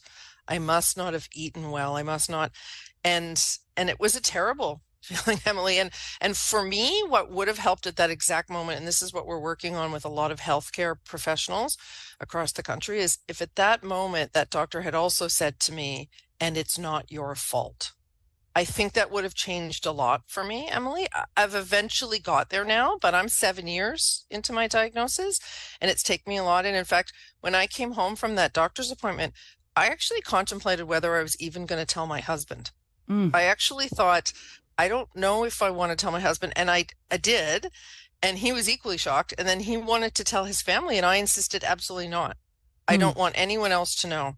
To me, this was something that I had to deal with. I was going to try to go it alone. I was going to try to handle it. I didn't want medication. I had a strong denial reaction, and I had a strong embarrassment reaction. And what we're really trying to do with Change the Conversation is make sure people don't go into that they understand that there's many reasons you may have been diagnosed, and they're nothing to be ashamed of. And in fact, the more that you can understand what's going on with you and how you might start addressing it and thinking about it, actually, the better your outcomes. Because we know often even shame and stigma around diabetes stops people from not only telling other people who could be supports, but actually from seeking the care that they need. And the thing with diabetes, it's a long-term chronic disease. And if you manage it better up front, those complications that might come actually have much less chance of coming. So you're doing a disservice to yourself, but it doesn't feel like that at the time. It feels, and we hear this all the time from people, Emily. People say, I try to share and I get blamed from my family. Or I get told, well, I get police staff. Why are you eating that? Are you sure you should be having it? And then they go further into themselves. And so we really want to change that conversation. It's almost like, if you want to think about it, Emily, almost where we were in Canada 20 years ago with mental health. It was something people didn't talk about. It was something you kept to yourself. We want to do the same kind of change with diabetes, that people understand what it is. They understand the differences of type 1 and type 2, and they understand how they may initiate conversations with with the numbers of diabetes in Canada. You definitely know someone. People who are listening to this right now, they know someone, but they may not know they know someone because people may be keeping it inside. So we want you to be able to have those conversations. How can I support you? And of course, the fashion show is a good way, a good way to bring up the topic, and it's trying to tackle that stigma around diabetes. It's also raising money for a good cause. Tell us a bit about the D camps before we go. Yeah, so for D camps, we run 9 camps across the country and also family camps. And so we get almost 2,000 young people who live with type 1 diabetes. And this is often the first time they've met other kids who live with type 1. So they get a beautiful summer camp experience, but it's medically supervised. Often for the first time, they're learning on their own. They're away from their parents for the first time. They're learning how to inject their own insulin. They're learning how to manage it. But mostly, Emily, they're just getting to be kids. They're a child first and diabetes second. And so these fashion shows are helping send more kids to camp across Canada. And I got to ask you, actually, before we wrap this up, about the fashion designers. I hear that these models, everyone living with type diabetes that are different types of diabetes who are going to be walking the runway, are also paired up with a fashion designer, right? Yeah, so in each of the cities, of the 6 cities we're in, we find local designers. And that's also a plus of the fashion show, is we get to show off the amazing designers that live each in the city. So I'm very excited. I'm coming to Winnipeg on Thursday, and we'll get to see some of the amazing designers right out of Winnipeg itself, and that are going to be rocking the runway with all the different models. Awesome. I can't wait. Thanks so much for joining us today, Laura. Thank you, Emily. See you Thursday. See you Thursday night. That's Laura Siren, President and CEO of Diabetes Canada. And like me, she lives with type 2 diabetes. Pump Couture happens Thursday evening at the Leaf, and it starts with a cocktail hour at 6 o'clock. I will be one of the MCs, along with world-renowned diabetes researcher and Winnipegger Laura Berard. And we have 2 pairs of tickets to give away for the fashion show. And they're great tickets. They come with a light supper, a signature cocktail, and a free drink ticket, all happening at the Leaf Thursday evening. Knowing Diabetes Canada, it'll all be delicious and healthy. So if you would like to go, send us an email to win@cbc.ca. That's win@cbc.ca, and maybe I'll get to see you there. For breaking news as it happens, stay with CBC News. For the latest updates and what it means for Canadians, stay with CBC News. When the biggest stories break, both at home and around the world, stay with CBC News. It's 7:52. You're listening to CBC Radio 1, 89.3 FM in Winnipeg. I'm Emily Brass. Well, for many of us, having your parents at your graduation is a rite of passage, but that's not possible for Elle Harris. Her mom, Morgan, was killed 2 years ago by Jeremy Skibitsky, and that's going to be coming up a bit later in the show.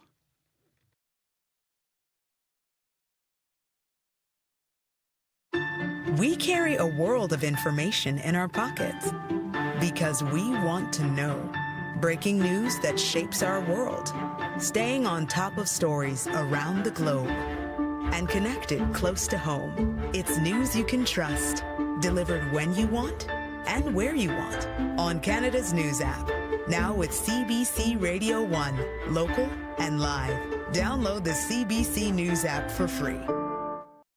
Well, car theft in Canada has become an epidemic. According to a 2023 report from the Canadian Finance and Leasing Association, a vehicle is stolen every 6 minutes. In response to this surge, new security technologies and gadgets to fight auto theft are emerging, like the retractable driveway bollards that are now available at some Costco's. Lorraine Summerfield joins us now. She's an auto journalist with the National Post's driving.ca, and she's in Burlington, Ontario. Good morning, Lorraine. Good morning. So what trends are you seeing in the types of vehicles being targeted by increasingly sophisticated theft technologies? The top 10 lists, are pretty indicative of what's been happening over the past few years. Big SUVs, big pickup trucks, Land Rovers, Range Rovers, Lexus. Should that be Lexi? Honda CRV is at the top of the list, mostly because there's so many of them. So basically, the thieves and the organized crime that are supplying other countries really love Canadian taste. Oh, well, of course. What's not to love about Canadian taste? But how is the tech arms race also making it more and more difficult for law enforcement to catch car thieves? Well, initially, you remember when you started getting a key fob instead of a physical key that would start your vehicle? That was the beginning of the end of a lot of safety for cars because there's a signal. And so thieves traditionally would just boost the signal. They didn't need your fob. They could just boost it. It was inside the house. So we told people, put it in the freezer, put it in a Faraday pouch. Now they can't be bothered. They don't need that at all. They just break in, reprogram the ODB to their own fob that they have with them. So we're going back to some traditional stuff. Remember the club being advertised all those years? Oh, yeah. Club? Yeah, my late father's vindicated. The club, wheel locks, throttle locks. You can lock that diagnostic port. So locking things down physically, which usually is just trying to get them to go to steal your neighbor's car instead of yours, which sounds as mean as it is, but that's the way it works now.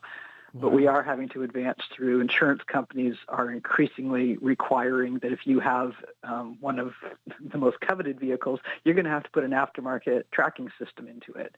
And so all these costs are getting downloaded to the consumer. And of course, our insurance rates are through the roof everywhere. So in your view, what are the most effective car theft prevention methods that, owners might want to think about? That tracking system, the tag tracking system, is a good one. Ultimately, though, I believe manufacturers should be stepping up to the plate to do more to protect these expensive vehicles. They're very happy to have us keep buying. And I think we kind of let them off the hook a little bit. We have summits with police and government and everybody else. Your iPhone and your laptop, they don't get stolen because nobody could get into them if they stole them. It'd be very difficult. They can do the exact same thing. You're driving a computer. So Tesla has an option. You can, put in a 4-digit code like you do at an ATM, and the car won't start without it. We could be doing more along those lines, and they can. They know how to do it. They just aren't. Yeah, so it's hard to even keep up with the high tech of these car thieves. Thank you so much for joining us, Lorraine. Appreciate your time this morning. Thanks so much. Lorraine Summerfield is an auto journalist with the National Post's driving.ca. Just a few minutes before national news time, and we've got the local news headlines with Heather Wells. Good morning. Well, as high school students celebrate graduation this month with friends and family, one student is doing it to honor her late mother. Elle Harris says her mother, Morgan, never got to graduate. Morgan Harris is one of 4 Indigenous women killed by an admitted serial killer. Next week, 20-year-old Elle graduates from Argyle Alternative High School, and she'll be wearing a ribbon skirt and a red stole with her mom's name and photo. Thousands of people in western Manitoba lost power yesterday. They may still be out of power today. A strong wind caused what Manitoba Hydro says was significant damage, knocking out power to homes across southwest Manitoba. We'll hear the latest in our next local news at 8:30. Thank you, Heather. You're welcome. That's CBC's Heather Wells. Well, still to come on the show, the daughter of Morgan Harris is graduating this year, and she has her sights set on community wellness.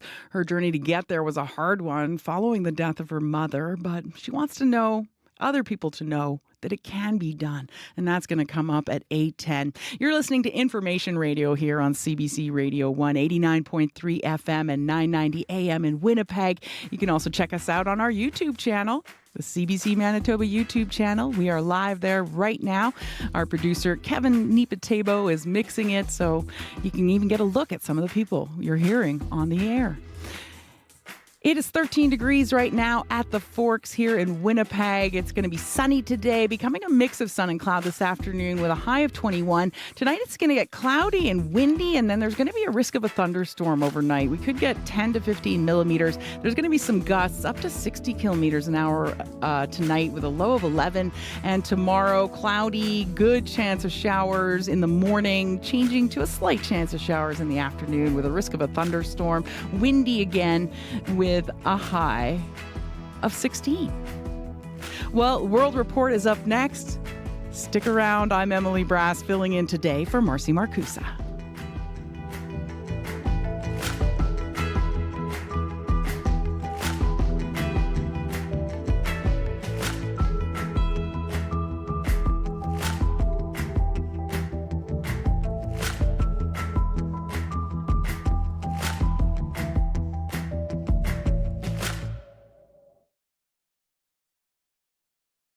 On Cue with Tom Power. Dallas Smith went from having a life-changing hit in his band Default, touring with Nickelback, to becoming one of the biggest Canadian country stars of all time. Dallas Smith will be here to talk about his Grand Ole Opry debut and why he decided to stay in Canada. We're just wasting gas.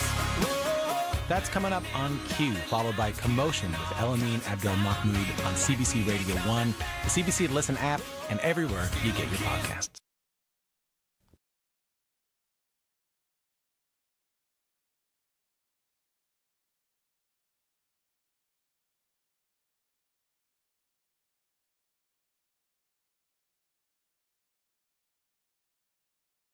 On what happens when we almost die, coming up on The Current.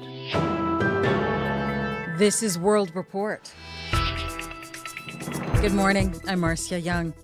Israeli Prime Minister Benjamin Netanyahu has dissolved his war cabinet. The move comes after the departure of opposition lawmaker Benny Gantz just over a week ago. The cabinet was established in the days following the October 7th Hamas attacks.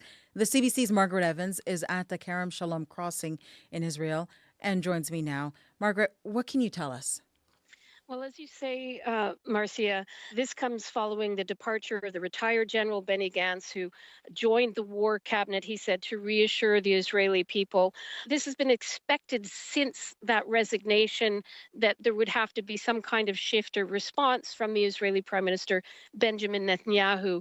There's speculation here that he is perhaps trying to move around some of the hard right, the national religious coalition partners that he has, because there have been tensions between those coalition partners and Israel's partners, the United States.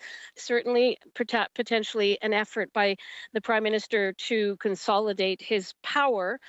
There have been tensions between the Israeli government and the Israel Defense Forces. We've actually been spending time at the Kerem Shalom crossing with the Israel Defense Forces. I did ask the chief spokesperson for the IDF, Daniel Hagari, what his response was to the dissolution of the war cabinet, what impact that might have on Israel's defense forces and its prosecution of the war against Hamas in Gaza. Here's what he had to say. We're working according to the chain of command. This is a democracy.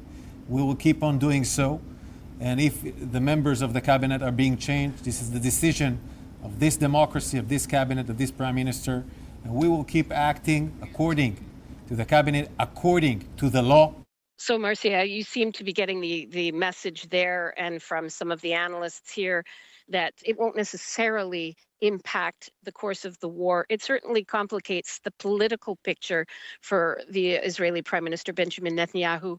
This is a week of protest here against him in Israel by people who want to see him negotiate a ceasefire for the return of the Israeli hostages. All right. Thank you for the update, Margaret. You're welcome. The CBC's Margaret Evans at the Kerem Shalom crossing in southern Israel near Gaza. The fire burning on the doorstep of Fort Good Hope, Northwest Territories, has now grown to 9 square kilometers in size. It started Saturday and is believed to be human-caused. Fort Good Hope is a fly-in community. It is now under an evacuation order. The 500 people who live there were told to leave. As Kate Kyle tells us, some left by air, some by boat, and they are waiting for updates. Look at that! Thelma Tobac's last view of her community, plumes of thick smoke billowing over homes. Tobac is among 100 people who fled Fort Good Hope by boat to a nearby fish camp. Couldn't wait any longer because I just left and decided to jump on a boat. It was heartbreaking, not knowing what it could reach our homes. Planes ferried more than 200 evacuees to Norman Wells on the Mackenzie River, another flying community this time of year. People are staying in hotels, with family, and on cots at the community center. At the school, evacuees are taking in music and a meal. George Grandjam is among them. You look into the faces of a lot of the evacuees here, they're really worried and concerned because they have a lot to lose. Sarah Baker is a volunteer from Norman Wells. I know there's some emotions that are running high.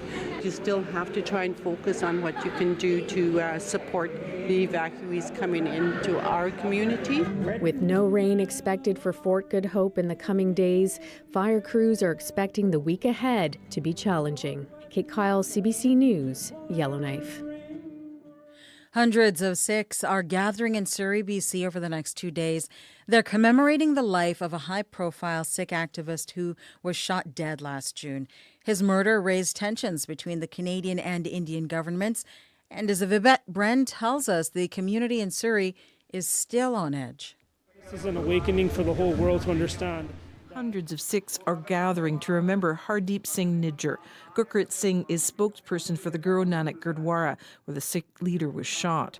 Because of his blunt and clear message that he was giving, he was killed at the hands of the Indian state. Gurpatwat Singh Panu of Sikhs for Justice in Washington, D.C. believes despite 4 arrests, others who orchestrated the deadly attack have not been caught. Might escape the Canadian justice, but Sikhs for Justice is going to follow the international laws, and we are going to hunt, and we're going to hold them accountable wherever we find them. Nijjar was shot on June 18th last year as he drove out of the Gurdwara parking lot. His killing sparked protests like this one in Ottawa. Then in September, Prime Minister Justin Trudeau confirmed the possible involvement of the Indian government in Nijjar's death. Canadian security agencies have been actively pursuing credible allegations of a potential link between agents of the government of India and the killing of a Canadian citizen. Mugshots of 3 of the 4 men accused in Nijjar's shooting are now on display outside a Surrey Gurdwara, right beside the face of India's Prime Minister. RCMPs say the homicide investigation into Nijjar's death and whether others were involved remains active. Yvette Brent, CBC News, Vancouver. An Indian man suspected of unsuccessfully plotting to kill a Sikh activist on U.S. soil has now been extradited to the United States.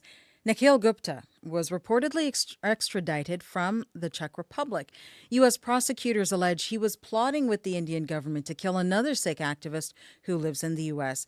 The Bureau of Prisons websites show he is being held in a detention center in Brooklyn. Repair crews in Calgary will be working on several newly discovered damaged sections of a water pipe. The feeder main burst earlier this month. People in Calgary have been restricting their water use for days. And as Erin Collins tells us, they will be in place for weeks to come. Adopt an if it's yellow, it's mellow, and if it's brown, flush it down routine. Sage advice for Calgarians looking to conserve water one flush at a time. The city's Nicole Newton urging residents to continue curbing their water use. Consider low prep meals, reusing cups throughout the day, and even using compostable dishes over the next few weeks. Water restrictions, including a ban on watering lawns, could remain in place for a month after city crews found 5 more places where a damaged water pipe needs repairs. The city's Francois Bouchard says those repairs, set to begin today, will take weeks. Repairing the damaged sections remains our top priority. Initial inspections and site prep work are already underway. Officials declared a local state of emergency over the weekend. Sue Henry, the head of Calgary's emergency management agency, says other cities have been helping with the repair work. Along with parts from cities across North America, the city of San Diego was able to send us a length of pipe we need to make these critical repairs. And with that, they sent a message of hope. And the pressure is on to get the repairs done quickly. The Calgary Stampede is set to kick off in under 3 weeks. Erin Collins, CBC News, Calgary.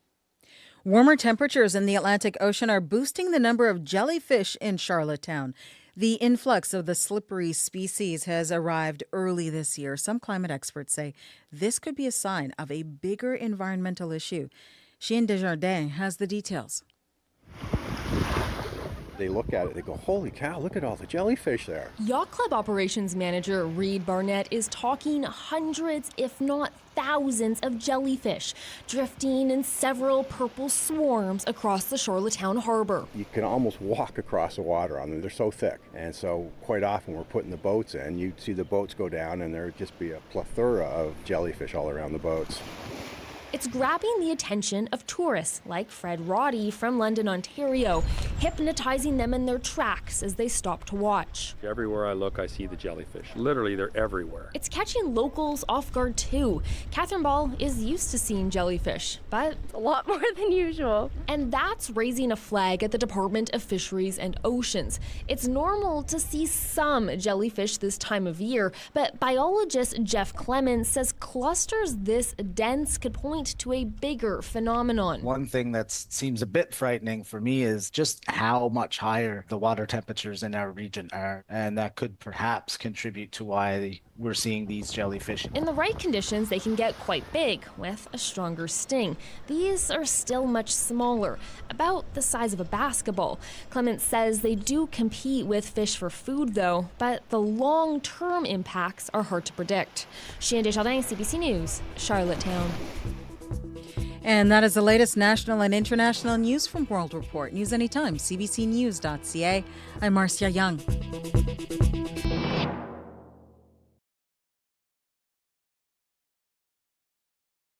You're listening to Information Radio on CBC Radio 1, 89.3 FM and 990 AM in Winnipeg. Also seen around the world on our YouTube channel, and you can listen to us on the CBC Listen app. I'm Emily Brass, filling in today for Marcy Marcusa.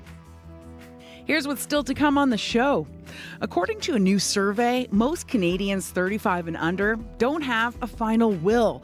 Experts say this creates unnecessary stress for your loved ones if you were to die unexpectedly. We hope you don't. A personal finance columnist Rubina Ahmed Haq will speak to one young widow about the importance of a will. We'll also hear from the daughter of Morgan Harris about how she was able to redefine her high school experience after the death of her mother. Elle Harris now has her sights set on helping those in the community. All that and more coming up on Information Radio. 11 minutes after 8 o'clock, time for news headlines with Heather Wells. Good morning. Well, the Manitoba Islamic Association is calling for more mental health supports after a youth's death. The association says a young man self-immolated at the Waverley Grand Mosque on Saturday. Hakeem Ghulam at the Islamic Association says the death has shocked the community on the eve of Eid al-Adha. We're going to hear more from him. And a Winnipeg facility that creates medical isotopes to detect cancer has failed another Health Canada inspection, the fifth in the past decade. The regulator found 5 deficiencies at the Winnipeg cyclotron facility. We'll hear what they are and what people are saying needs to change coming up in our next local news at 8:30. Thanks, Heather. You're welcome. That's CBC's Heather Wells. And Abby Adiemi joins us now with a look at the weather. Hi, Abby. We've gone up by 1 again, 14 in Winnipeg. The skies are clear for today. We're expecting this sunny condition to stay with us for a bit, and then we'll see a mix of sun and clouds developing this afternoon. And as we move through the day, you can expect it to be mostly sunny till that time, and later becoming partly cloudy as we get into the evening period. Tonight, it will also stay partly cloudy, then becoming fully cloudy near the midnight period with rain expected, and there's also risk of thunderstorm overnight. Rainfall amounts, we're going to see 10 to 15 millimeters with the winds picking up from the southeast, and of course becoming breezy into tomorrow morning. Looking ahead at tomorrow, Tuesday, will be mostly cloudy with a high chance of showers in the morning and a risk of thunderstorm in the afternoon. For the northern part of the province, we have a rainfall warning for communities of Brashear to the lake. Heavy rain is expected with amounts ranging from 30 to 50 millimeters by the afternoon, which should taper off later in the afternoon. In addition, we also have a wind wind warning rather. I said windfall. Wind warning has been issued for Gilham, Shamattawa, and Churchill, also York region. Strong gusty westerly winds with gusts up to 90 kilometers expected to begin this morning, and then it's going to peak by mid-afternoon before gradually subsiding in the evening period. But in Winnipeg, it's 14 already and mostly sunny for now. We're heading to a high of 21. A very nice day in store. Thank you, Abby. You're welcome. That's CBC's Abby Adeyemi. He's also our studio technician. And joining me now in studio is our studio director, May McKillop, who also has a look at the roads. So out on the roads right now, John called to say that southbound Main and William, there is a small semi that is not moving. So traffic is backed up all the way to Dufferin. As well, on northbound Osborne approaching Wardlaw, there are trucks stopped and they're blocking northbound curb lane. So keep left to pass. Also on Henderson, northbound from Talbot to Redwood is all backed up. So thanks for that call. One more note, the Louise Bridge between Higgins and Stadacona is closed both ways for maintenance until June 28th. That's it for now. We have a little bit of time left in the show, so if anyone wants to call and give us updates on any of these traffic notes or anything else that's going on, give us a call. It's 204-788-3093.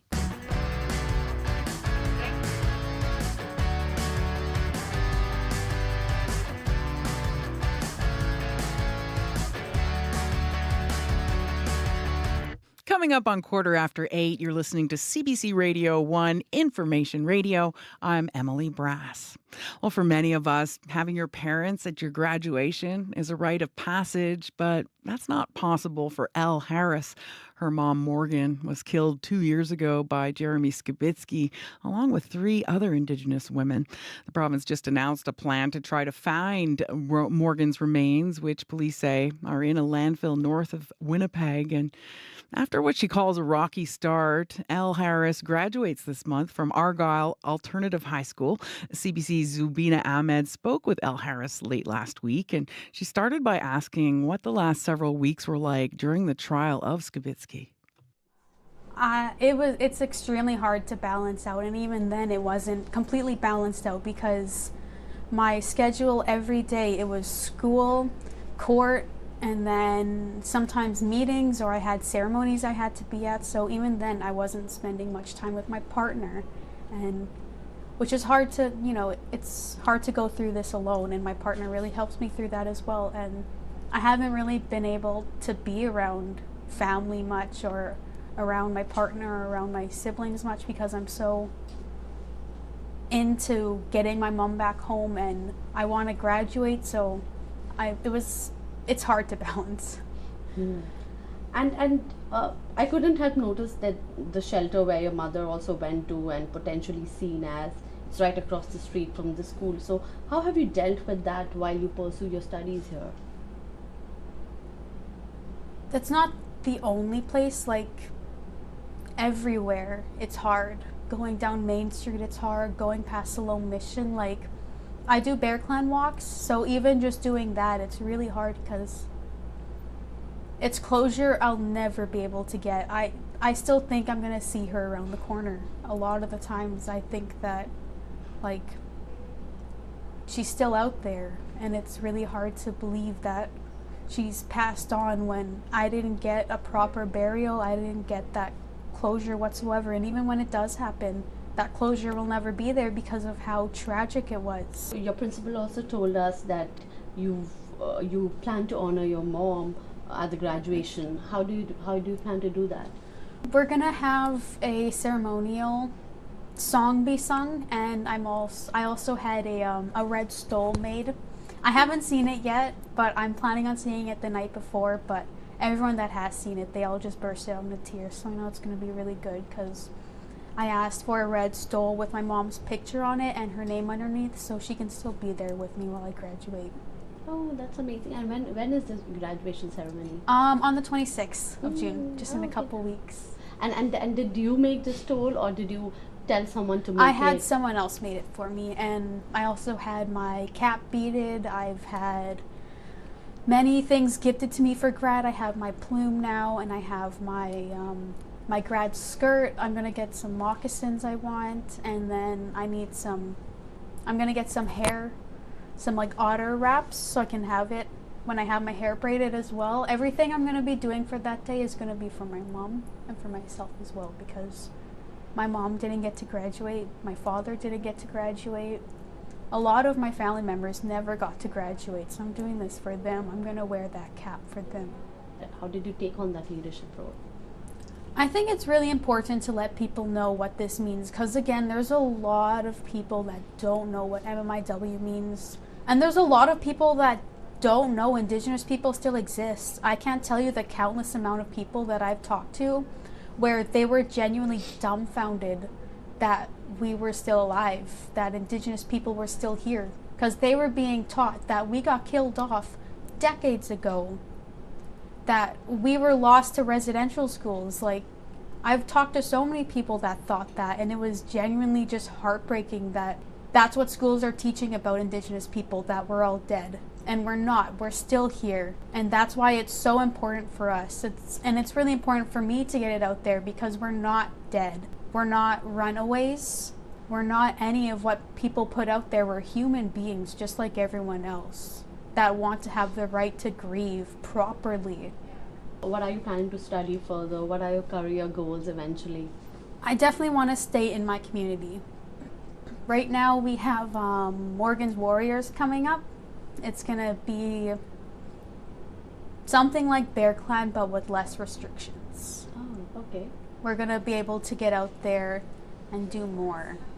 And that's what keeps me happy. That's what keeps my soul happy, is walking out there and helping the homeless and giving them what my mother couldn't have, because my mother was homeless. She got her children taken away from her, then her income, then her home, and she lost herself like any person would. Any person would lose themselves after getting their whole life taken away from them in the matter of weeks, not even.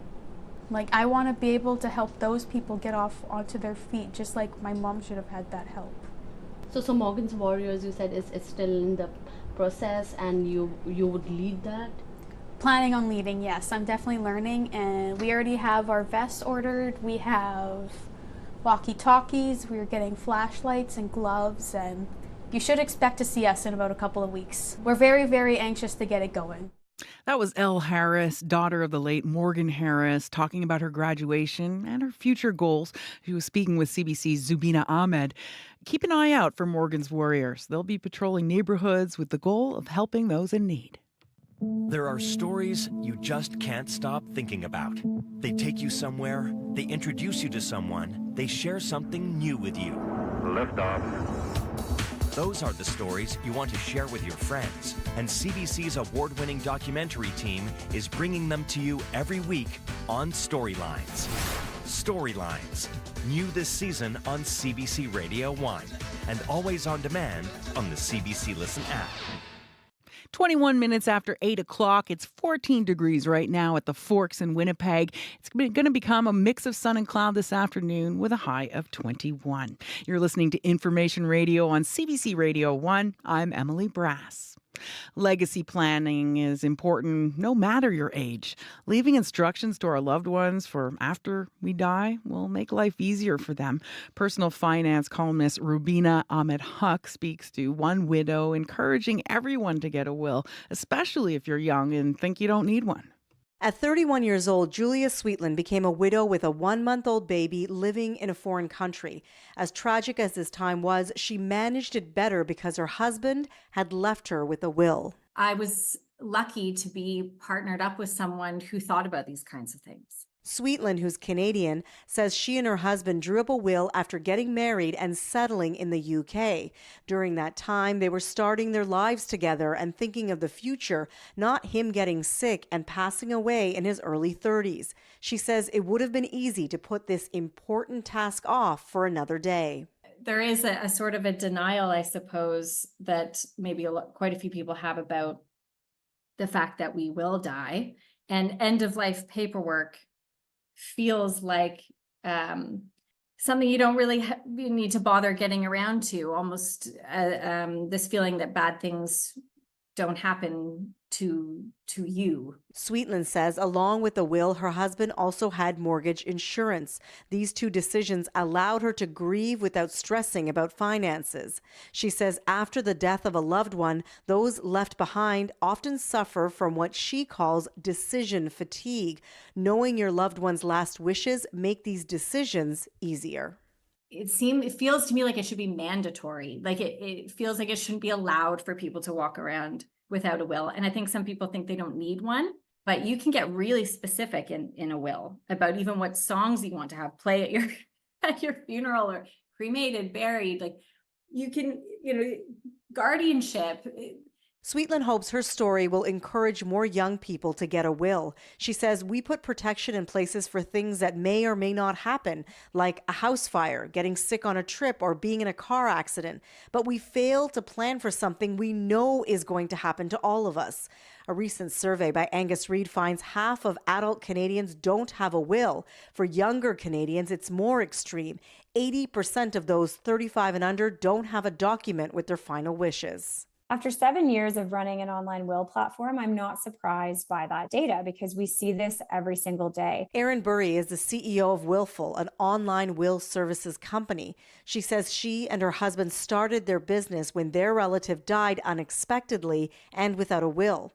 Burry says we live much more complicated lives, making our last wishes more important. Yeah, a will is a legal document that says who's going to get your assets, but it's really just the tip of the iceberg when it comes to what the information your family would need to deal with your estate.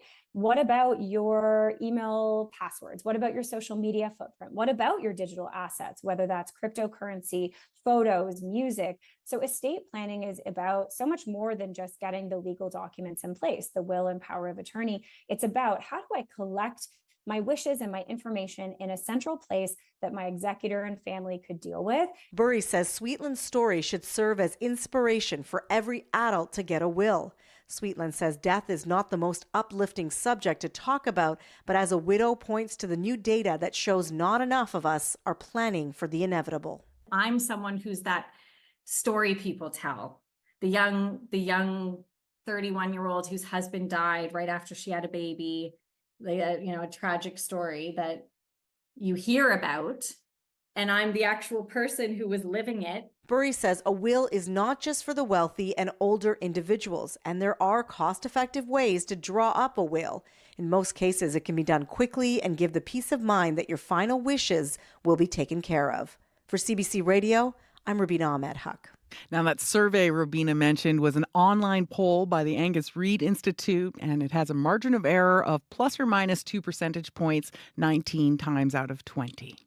In the face of daily pressure and regrets, Julian Taylor's new song reminds us to look for what really matters in our lives. It's called Weighing Down.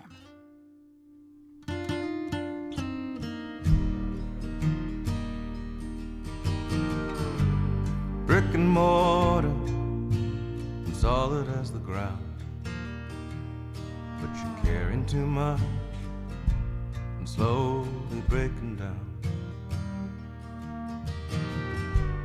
Cannon fodder and looking to escape the heaviness of all of your mistakes, weighing down. Let it weigh you down. Been so hard on yourself, it's time to let things soften now. Weighing down. Let it weigh you down. You've been so hard on yourself, it's time to let things soften now.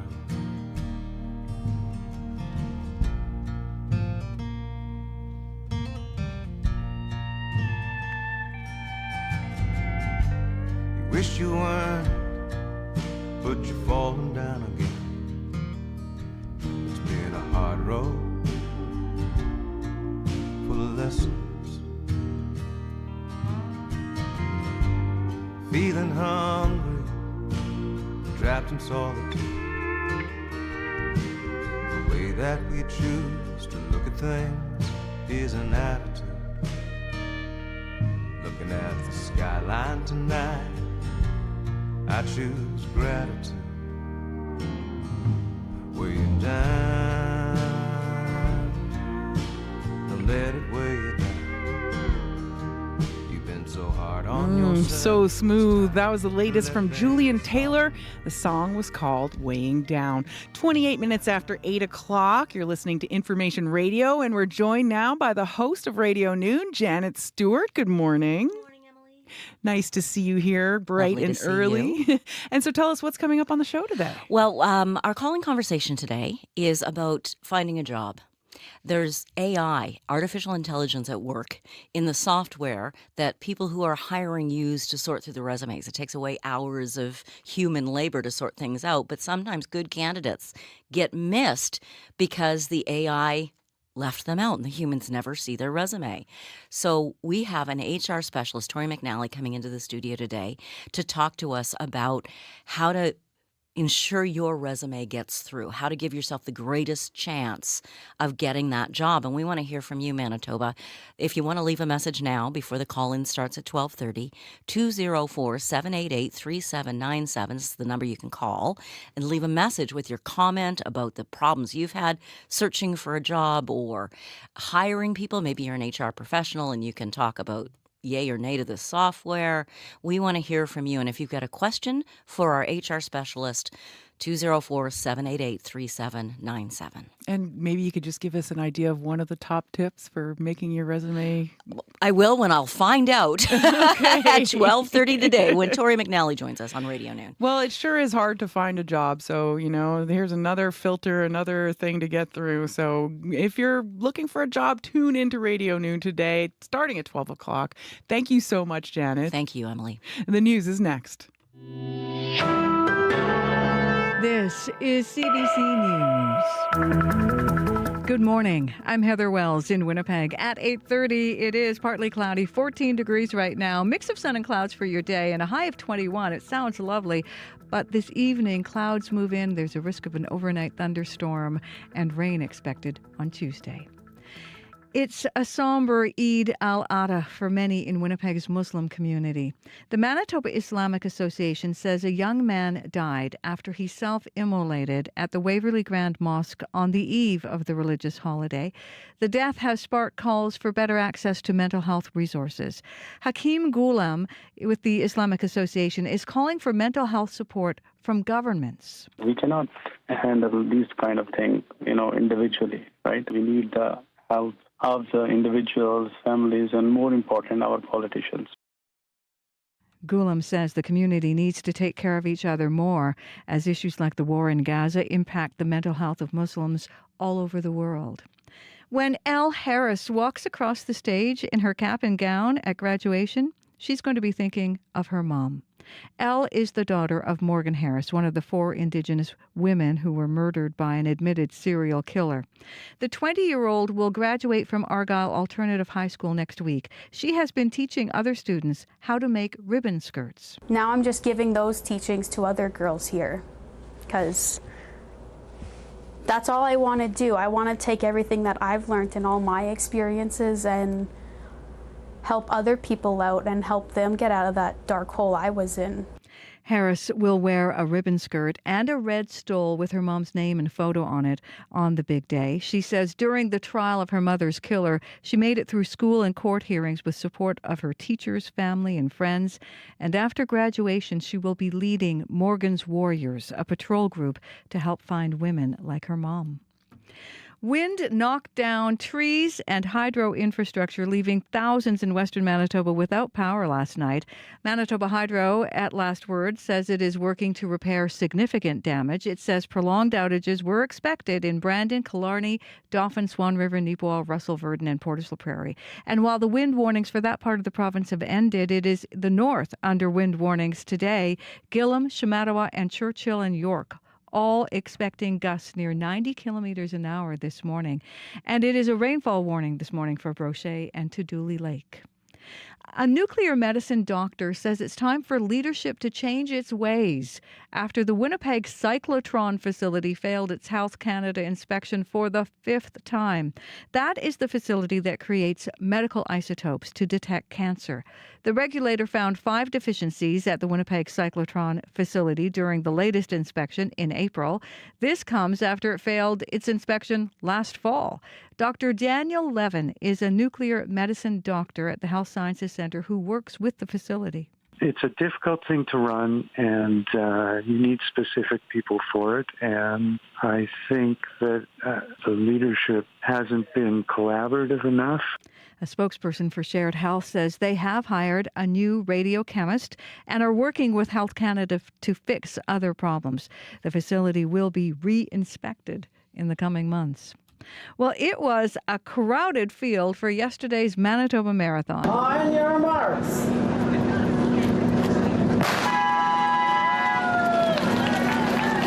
Slightly more than 10,000 registered runners, and organizers say half were first-timers, among them Caden Cleland. He ran his first ever marathon yesterday in honor of his dad, who died in 2022 of a drug overdose. Cleland also raised money for the Sunshine House's mobile overdose prevention site. On the road to the race, he was raising money. And that site offers people a safe place to use substances where they can also be supervised by staff. It's so good. It's been an emotional week, and it was perfect day, so I couldn't ask better. Cleland passed his fundraising goal of $5,000. You can find photos of the Manitoba Marathon participants and all their happy, smiling faces, as well as the latest news from Manitoba. All you have to do is head to cbc.ca/Manitoba. Thank you, Heather. You're welcome. That's CBC's Heather Wells joining us from the newsroom. Thanks for the morning, Heather. Now, Abby Adiemi is here with a look at the weather. 14 in the city. Expect a varied weather condition from the south to, it's going to be sunny south and then windy north. Northern areas are under this rainfall warning and wind warning with gusty winds up to 90 kilometers expected. Thornton is clear with a high of 16 today, while Churchill sees clearing skies, windy conditions, and a high of 7. In the south, Winnipeg is starting sunny. Then it's going to turn to cloudy conditions with rain and possible thunderstorms overnight, reaching a high of 21. Brandon and Gimli experiencing mixed conditions with chance of afternoon showers with highs hovering around 20 degrees. Other areas such as Dauphin, Steinbach, Maurice all expecting varying conditions. Sunshine increasing to cloudiness in that region, highs of 18 to 21. Never a dull moment in the Manitoba forecast. Thank you, Abby. You're welcome. And now with one last look at the roads, here's May McKillop. Hey, so we've been looking at southbound Main at William. There's a semi that hasn't been moving and traffic has been backed up.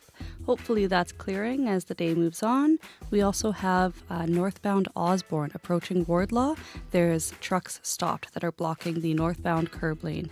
Let's also remember that the Louise Bridge between Higgins and Strathcona is closed both ways until June 28th.